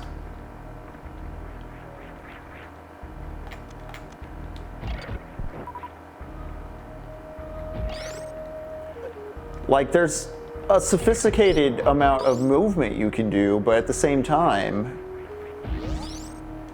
sure, some things require precision and they're like speedrunning strats, but like the grappling and the power bombing and the high jumping and some of the stuff you get later, it feels empowering. It's not like something was locked out that you were missing until you hit that part of the Excel sheet on the skill tree. You just become a bigger predator. Like, you were already good with what you had in the game. It's like, did you even think about being able to navigate the space like this? And the way these rooms, when you revisit them with more power-ups and more navigational tools, just recontextualize, it's great. Also, this game is small by most, by modern standards, but it's big enough to still feel like a living, breathing world. Once again, the NES and Game Boy ones, everything looks too much the same. This is really using the Super Nintendo's power to make a visually distinct set of rooms, and like they have a memorable geography. That's a key feature of that Resident Evil mansion as well. You know what, let's eliminate that boss that I was too annoyed to fight earlier. There's some rooms below these rooms, but I think I need the gravity suit before I can be at my best with them. But there is stuff over here I can get, for sure. Like this door. Haha.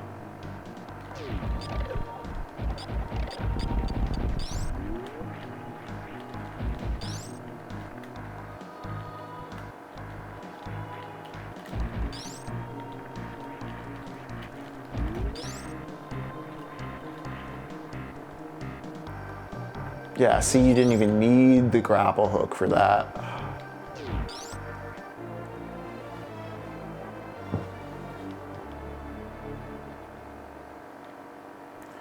See how if you know the precision tools, it's just a matter of opening up more options?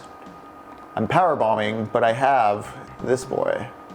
Nope, nothing phony here. Okay, cool. Sometimes I'll power bomb just because the X-ray vision's a little slower, but yeah.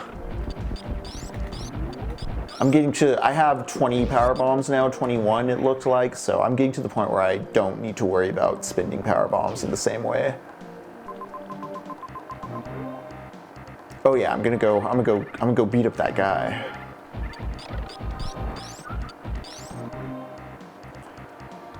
I would leave this boss alone, but he's guarding a super missile tank, if I recall correctly. Because yeah, he's how you're supposed to get the super missiles if you're not doing speedball stuff. Secret wall. And some of the lies I've been talking about, the X-ray vision helps you mitigate and investigate. Because here's the thing, see, the power bomb doesn't identify super missiles squares, but the X-ray vision does.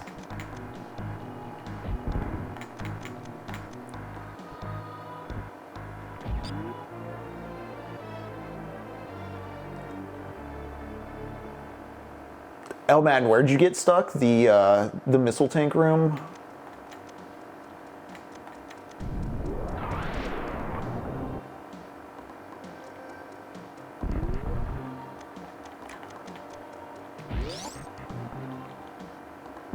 Yeah, those are nothing. Okay.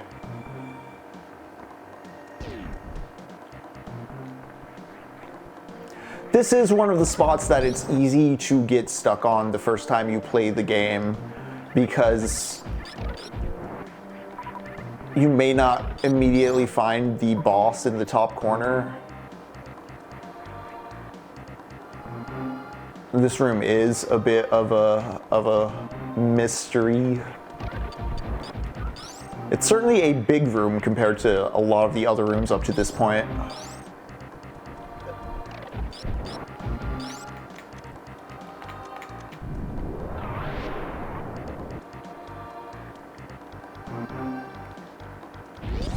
And you know what, we're gonna save, just in case.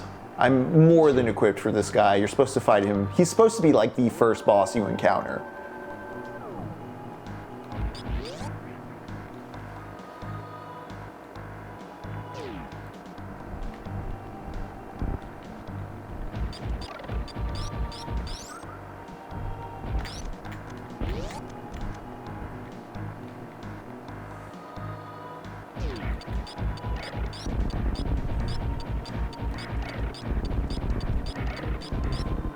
Like when you have 20 missiles.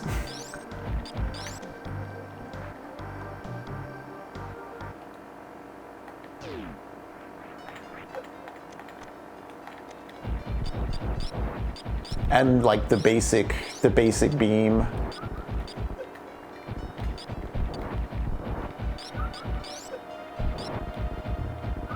And no super missiles.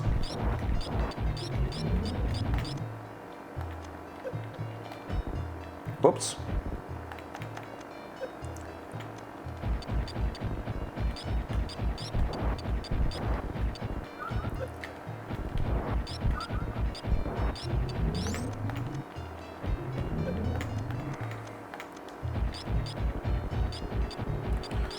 See how slow this kind of is and how annoying this can be if you have no resources.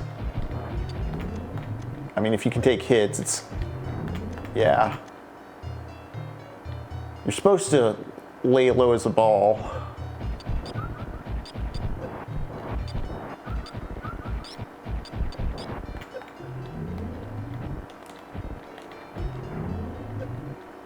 Which, now that I think about it, that one boss in Prime, it's like the big worm you're supposed to like roll around as a ball in different parts of the ruins to like get up to and bomb. It does echo this sort of, but like less naturalistic. Yeah, well man, this is one's gonna go up on YouTube like fairly soon if you want to see the back half. Have a good night.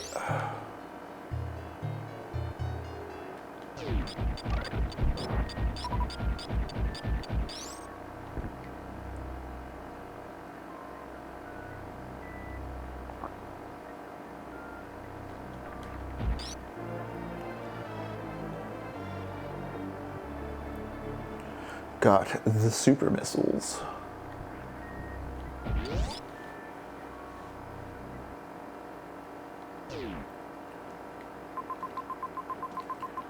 Alright guys, we're going back to the surface. We have a wrecked ship to explore.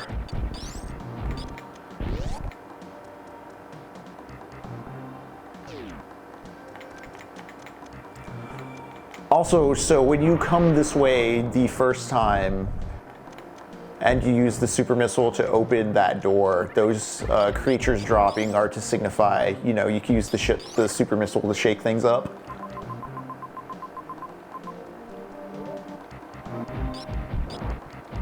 Alright, so we are leaving this area. We're going to the surface, I said. It is time for us to go explore the wrecked ship.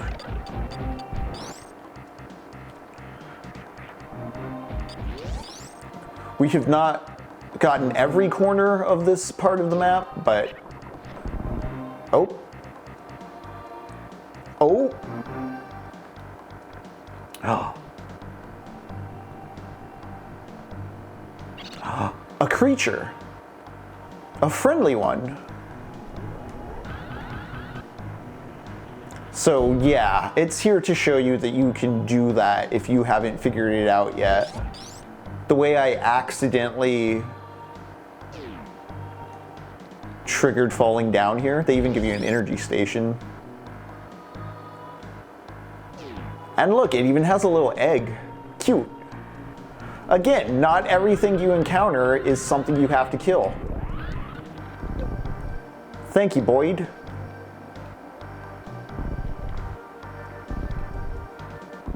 Yeah, some things here are just animals.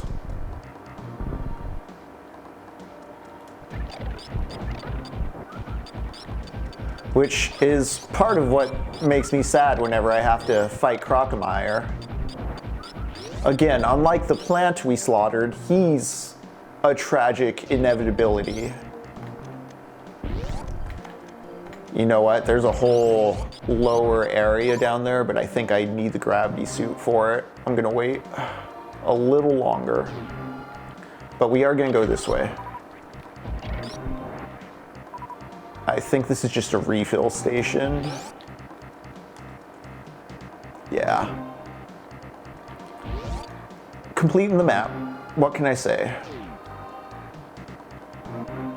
It's like muscle memory.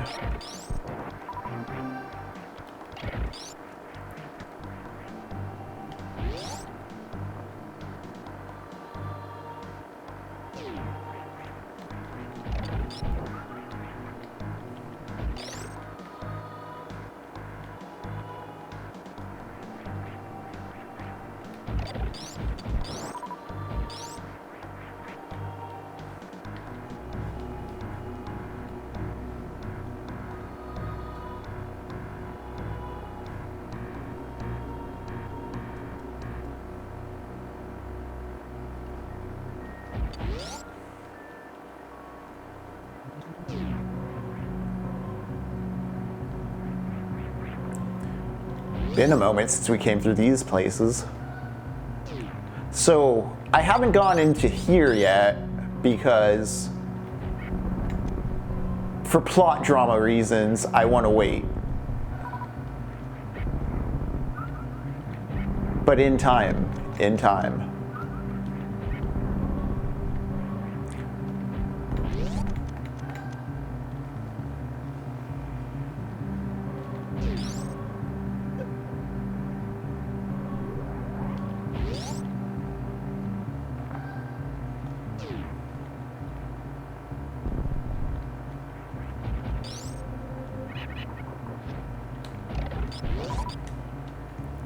All right, let's save at the ship and then go to the other ship.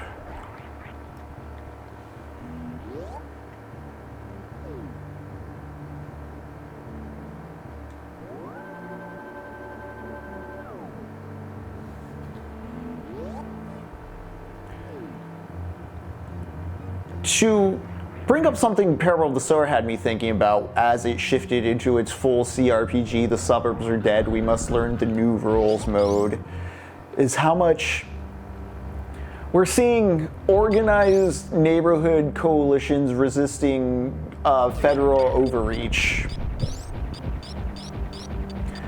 And it's being talked about in the same terms as like sectarian, violent terrorist group type stuff seen abroad. And it's just like the only game these dudes know is the zero-sum military stuff. What they fail to see is just actual communities and tight-knit, working class people banding together. Something all their propaganda romanticizes.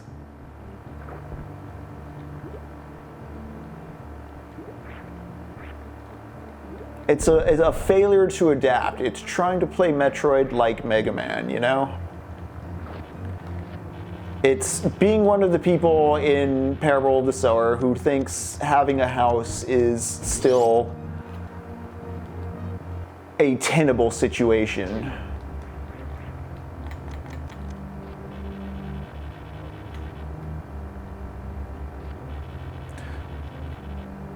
All right, there's a lot out here that I'm going to run by for right now because we want to get the next upgrade. It is a suit that gets rid of the boggy water feels. Opens up some more backtracking stuff.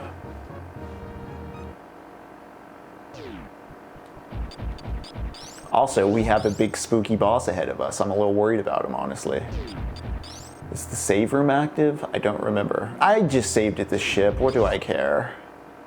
Also, I don't think the save room's active because, as you may notice, the power's out.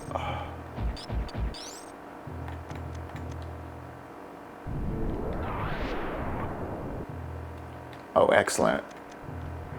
You want to do this room while the power's out, because when the power comes on, all these spikes become active, and it's a very painful hallway. And there's a lot of lies in this ship, so I'm just gonna double check. Okay. There's another one of these false walls around here, but I think I need the power to be on for it to really be meaningful. Yeah, the one over there, to the right.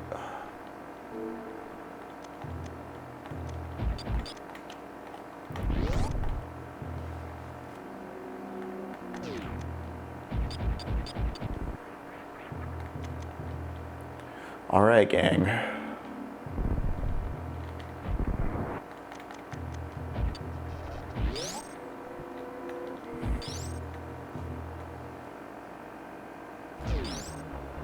Jari, I do not work tomorrow, and yeah, I'm gonna be doing some stuff I don't want to get too specific about. Also because I'm like now fighting this boss. But if you're in Austin, Texas tomorrow, yeah, there's a protest action happening at the Capitol.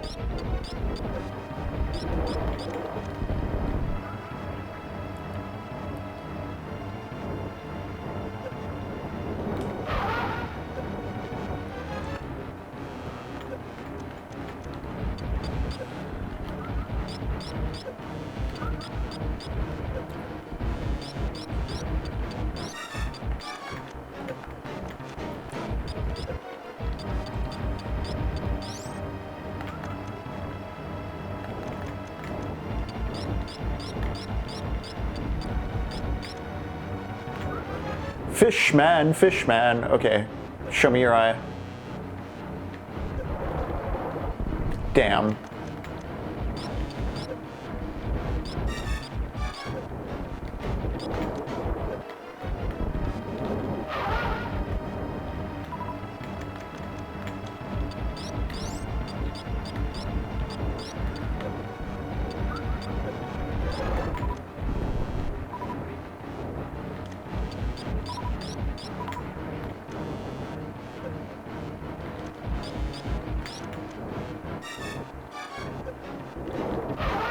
There we go.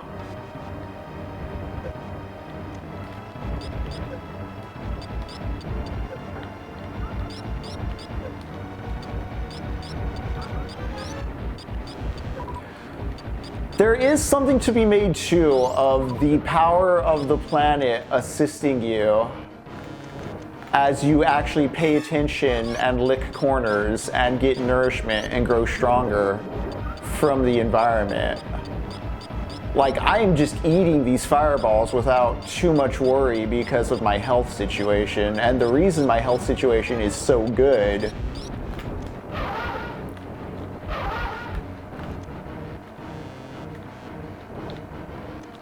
is because I've been exploring. It's that thing I've been talking about in Death Stranding with meaningful upgrades where you feel the work is worth it because it's properly motivated and rewarded. Again, you don't hate doing labor, you just hated being treated unfairly over it. We can do things, guys.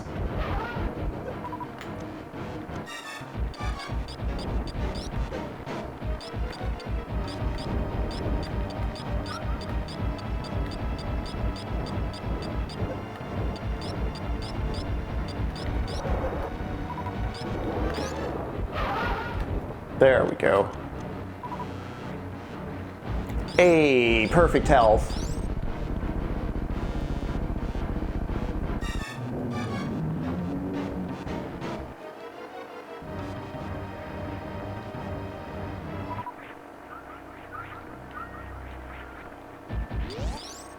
Something I haven't really shown y'all is over on this screen is all the upgrades you currently have, and you can also see the ones you're missing.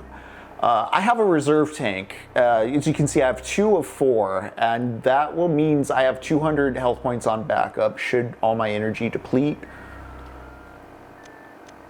I have my beams, my boots. So there is something interesting with the beams. They have special modes if you do certain things, which I'll talk about in a little. Let's find a save room. I'm a little nervous about my health. But it's okay, because there's stuff to scavenge now here.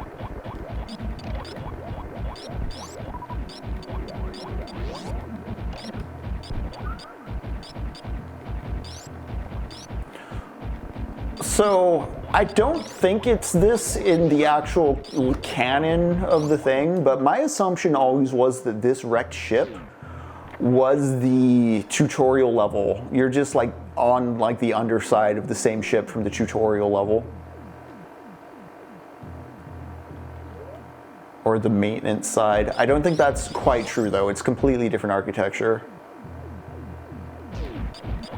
I'm just reverse engineering Super Metroid Metroid Prime ideas into Super Metroid with that one. But I like it.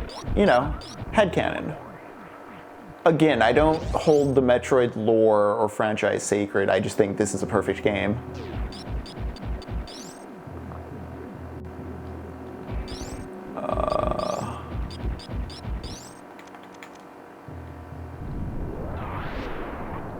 I don't think there's... Again, I should be using the X-ray vision, but oh well.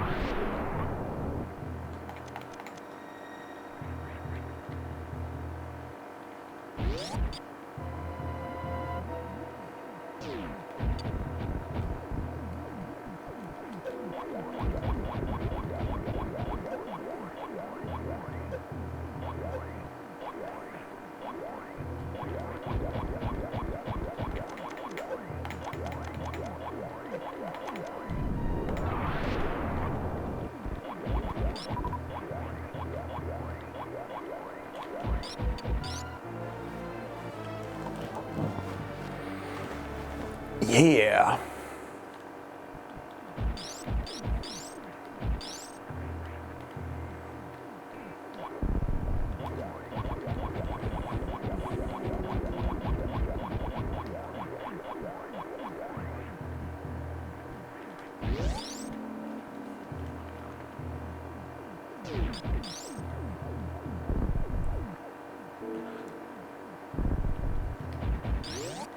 There are a lot of goodies to collect in the ship.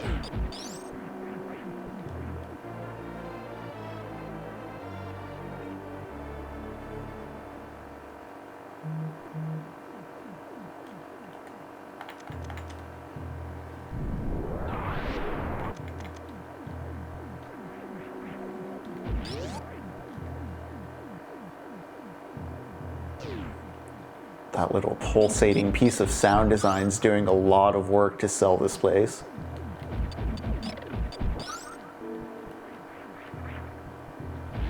Also, consider how realistic this looks compared to everything else at the time, especially for a first-party Nintendo game. I think even Super Metroid, in its 3D interpretation of all this, looks a bit too cartoonish.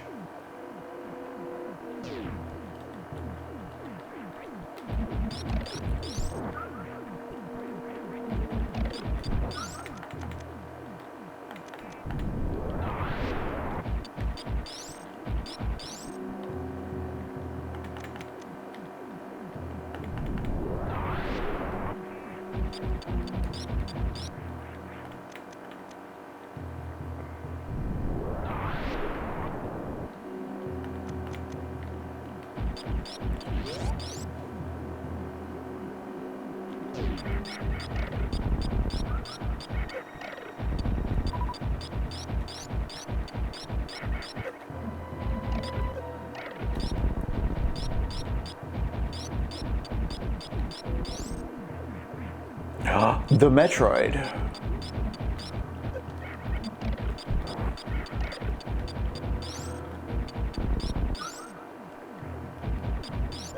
So you get hints and reminders of why you're here. We are about halfway into the game, I'd say. Maybe a little more, maybe more like 2/3 into the game. And again, there's been no cutscenes, no explainers, just the naturalism of exploration. This is the first Dark Souls in that sense. Alright. This is actually not the way to get to that thing.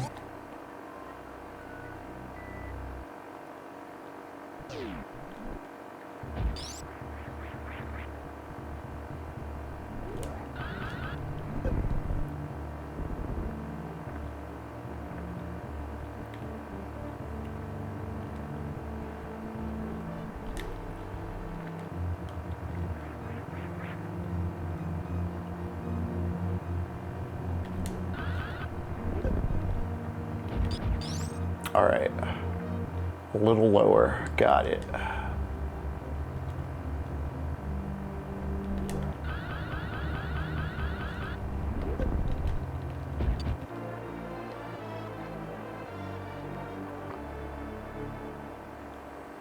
And there we go.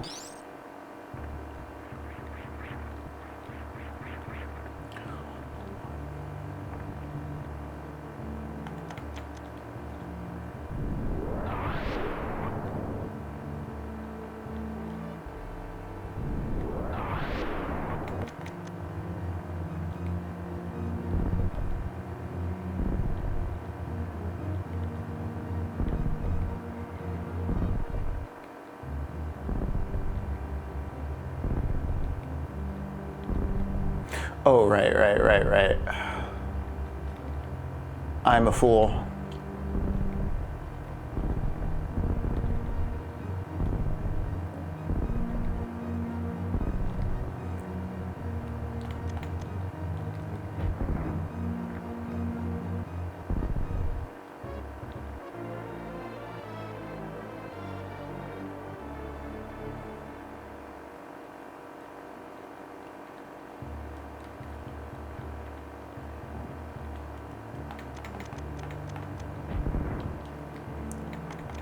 Although, oh well, I actually don't have the improved gravity suit just yet, so let's not fall through the floor.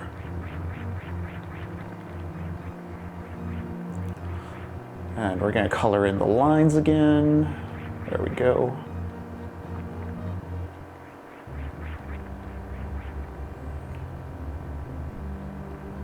Now we go this way.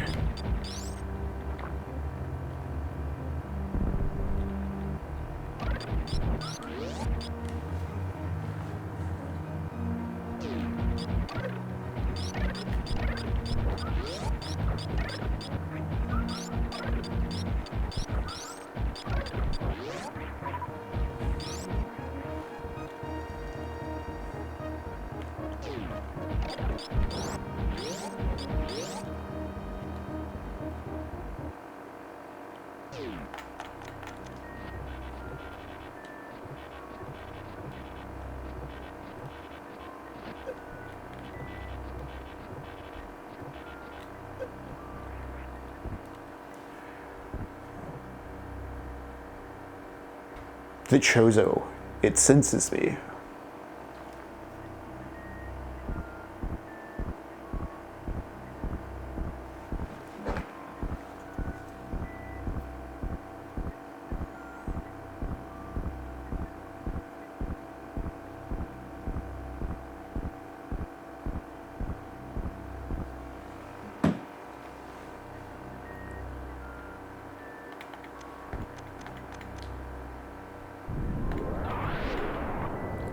And of course, there are lies over here.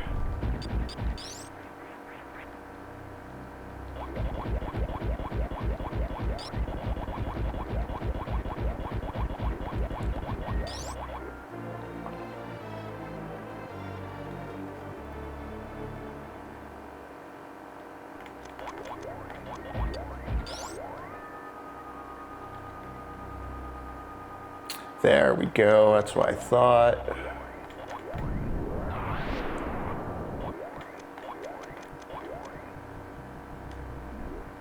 Okay.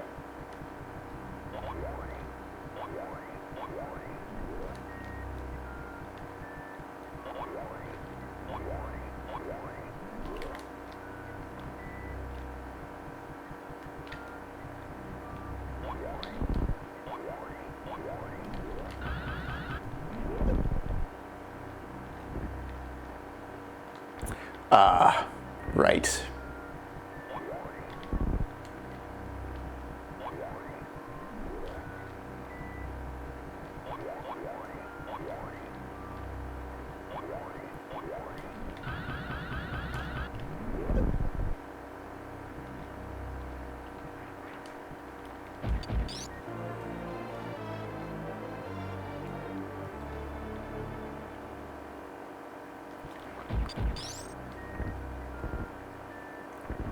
All right, Samus can run through water now, so we have once again acclimated to the environment. Also, the best color. I do like the purple suit a lot. Very distinct sprite.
Alright gang, before we go to the other side of the wrecked ship, it is now time to collect some of the tougher collectibles I've been putting off because of the water weight. But we're no longer burdened. And we're running pretty healthy on ammo, missiles. Got a whole regular militia going here. Samus, the apex predator.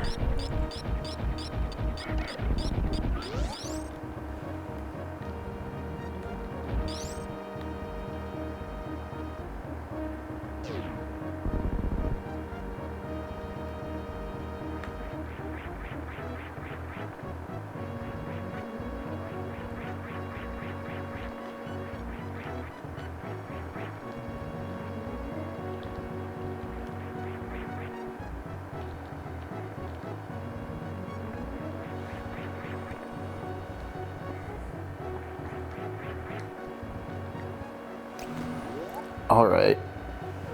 I am extremely low on health, though.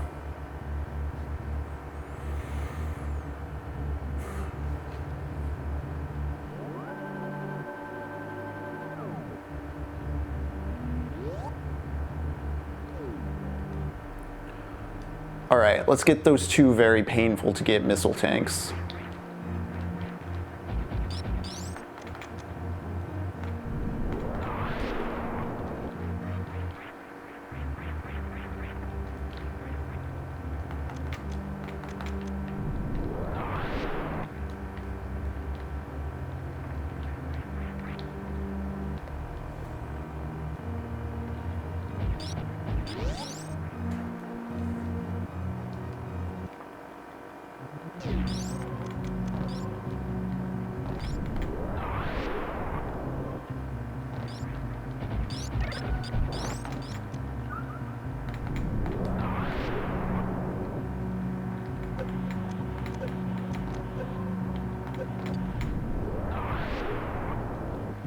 Oh.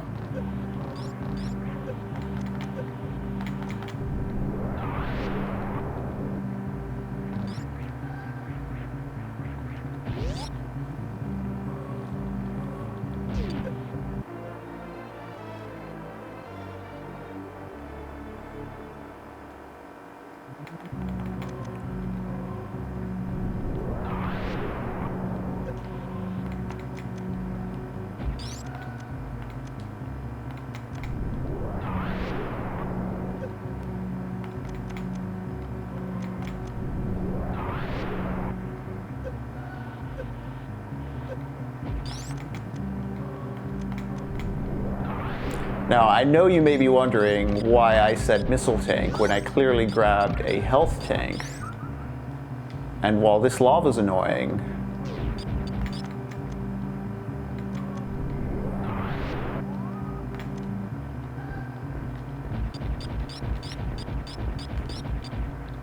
this is even worse to me.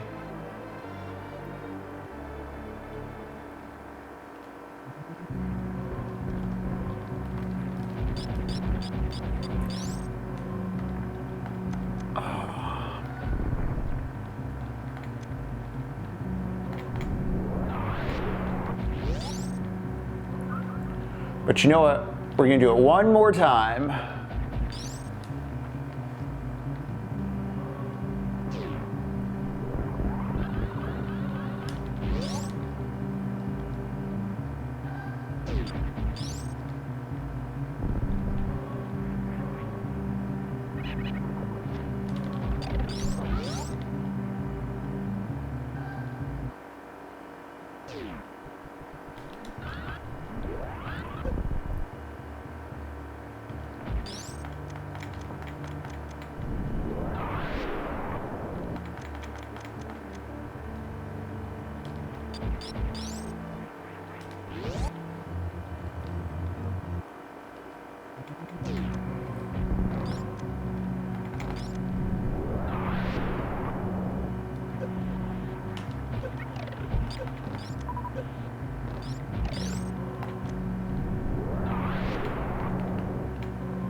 Yeah, much more bearable now than coming back early.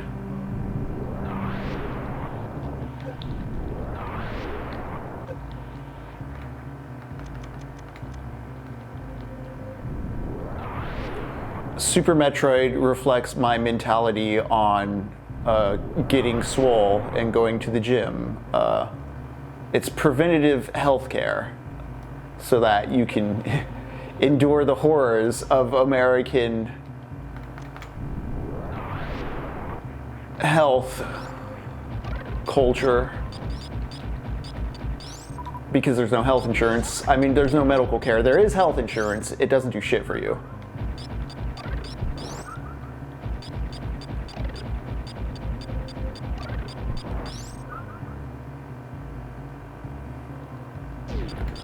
Like Seamus, I take the lava.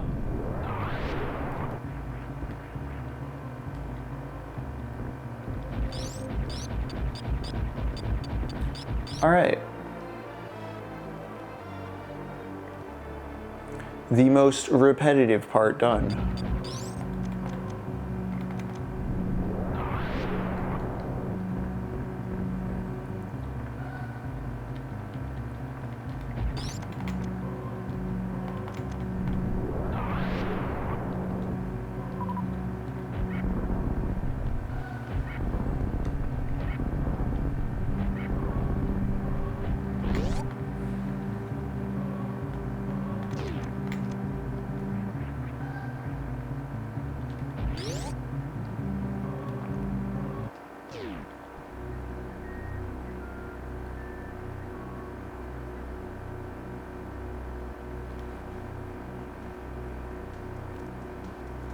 We're going to be here for a moment, so dig the tunes.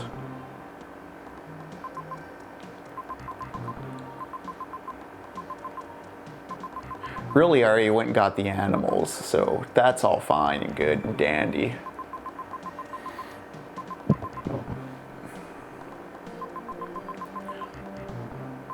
Honestly, I think there's only really one major backtrack segment.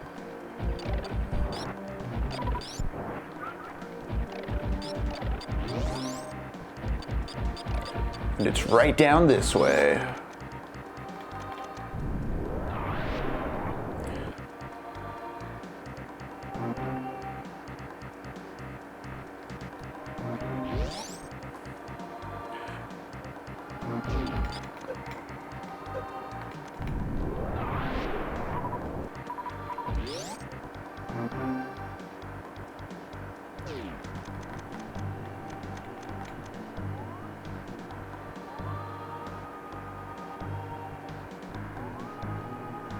Haha, alright. Damn. And I missed it. Oh well.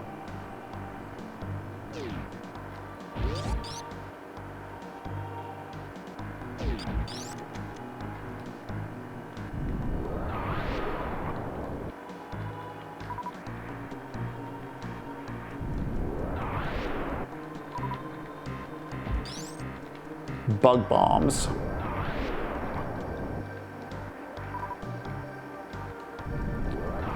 See how you have to do this kind of problem solving with the enemy encounters, not just unload a mag on them. And more creatures.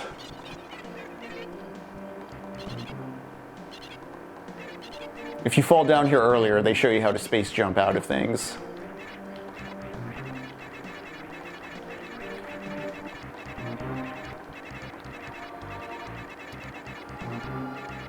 My space jump rhythm's a little messed up because I have the gravity, the high jump.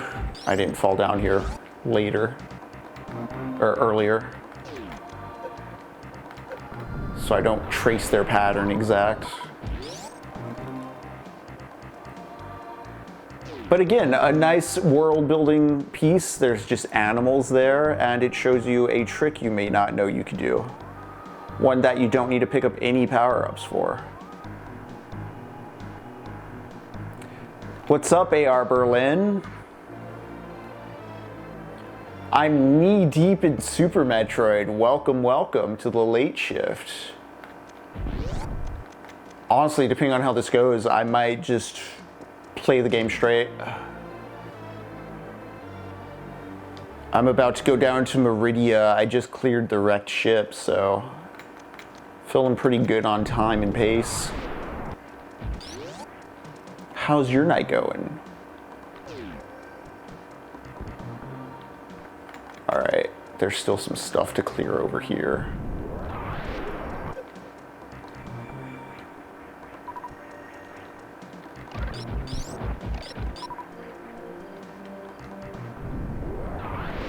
Also, something I haven't really brought up is how you can hold it on power bombs and still fire off your shots.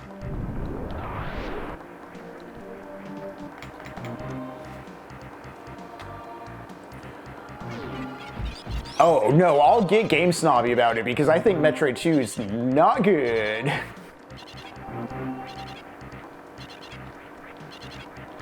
Just everything looks way too similar on that color palette for it to work.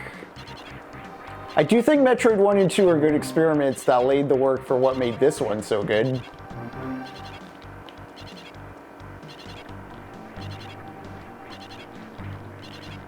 There we go. I was like, I know I can do this.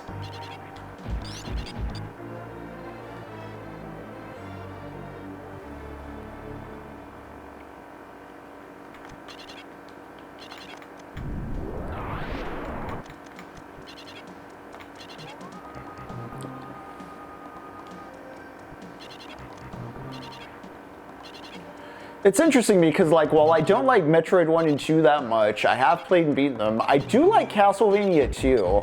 I think that one's more legible than people give it credit for, even with, like, some of the bad translation stuff.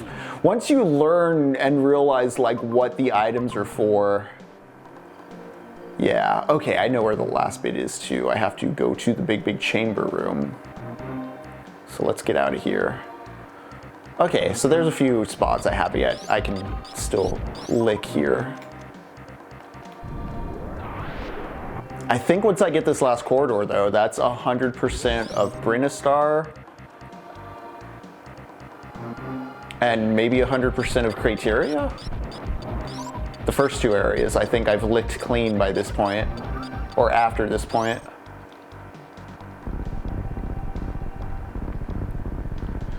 I do think, because I've been complimenting this about Super Metroid, and I think this is where 2 really contributes, is I think 2 is nicer about the environment being for exploring and not for dying in, if that makes sense. Because Metroid 1, things will kill you a bit too fast for it to be easy to explore until you've kind of made the rounds and gotten a bunch of power-ups.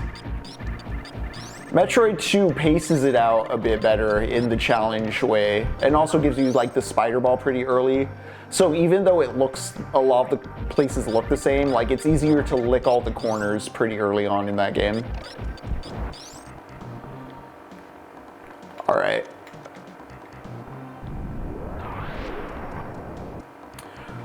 AR Berlin, did you ever play another Metroid 2 remake? It was a fan remake that came out around the time as the DS Prime 2 remake. Far superior, in my opinion. If it were an official Metroid game, it'd be my second favorite or my third favorite. I'm not sure if it's still online in an easy to access form because Nintendo like DMCA'd it, but another Metroid 2 remake.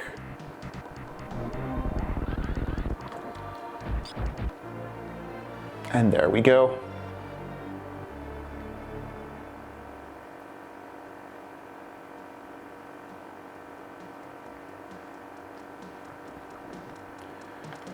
It definitely is big.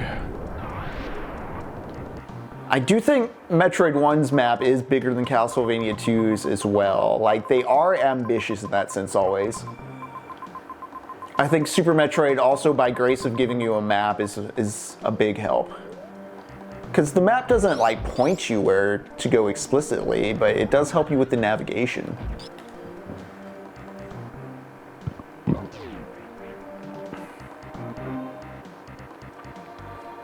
Alright, I think we're ready to head back up to the surface and then go through the wrecked ship to get to Meridia.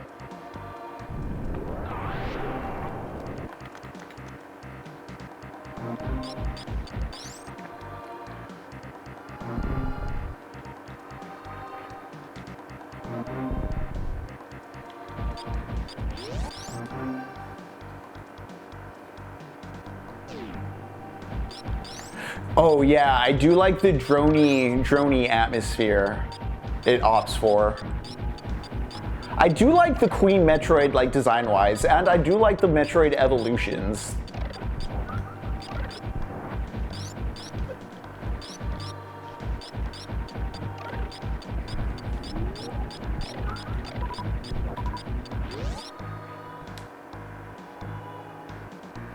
For now.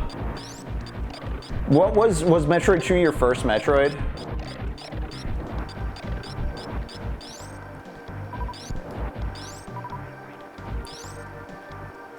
I think Super Metroid was the first one I rented as a child from like Blockbuster, but I had no idea what I was doing. And then when I got emulation, I kind of poked around at the first three in like equal measure, and then eventually Super just kind of emerged as the preferred of the three. All right, we're getting back up to the surface, so let's go up this way. There's so many ways you can return to your ship.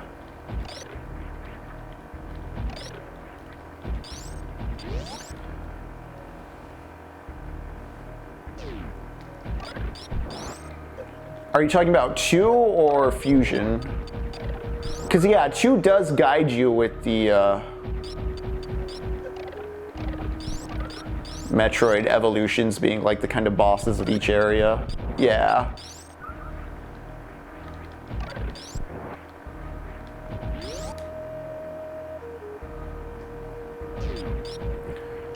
Yeah, Captain Quasar. I was mentioning it earlier on stream, Captain Quasar. I don't know if you were around when it first got hit, but you should have access to the Discord, although I think you're not currently using it.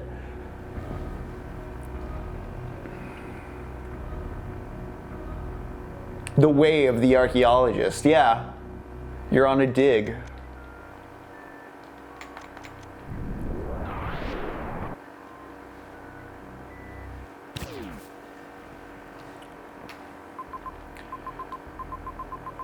You know what? Let's finish up. Let's go save at the ship.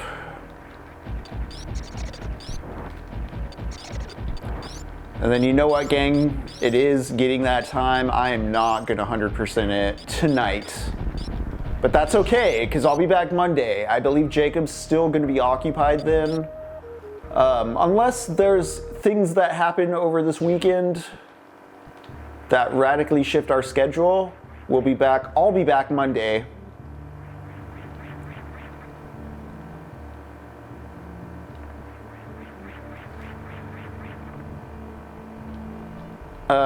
And we are watching Ghost in the Shell come Sunday.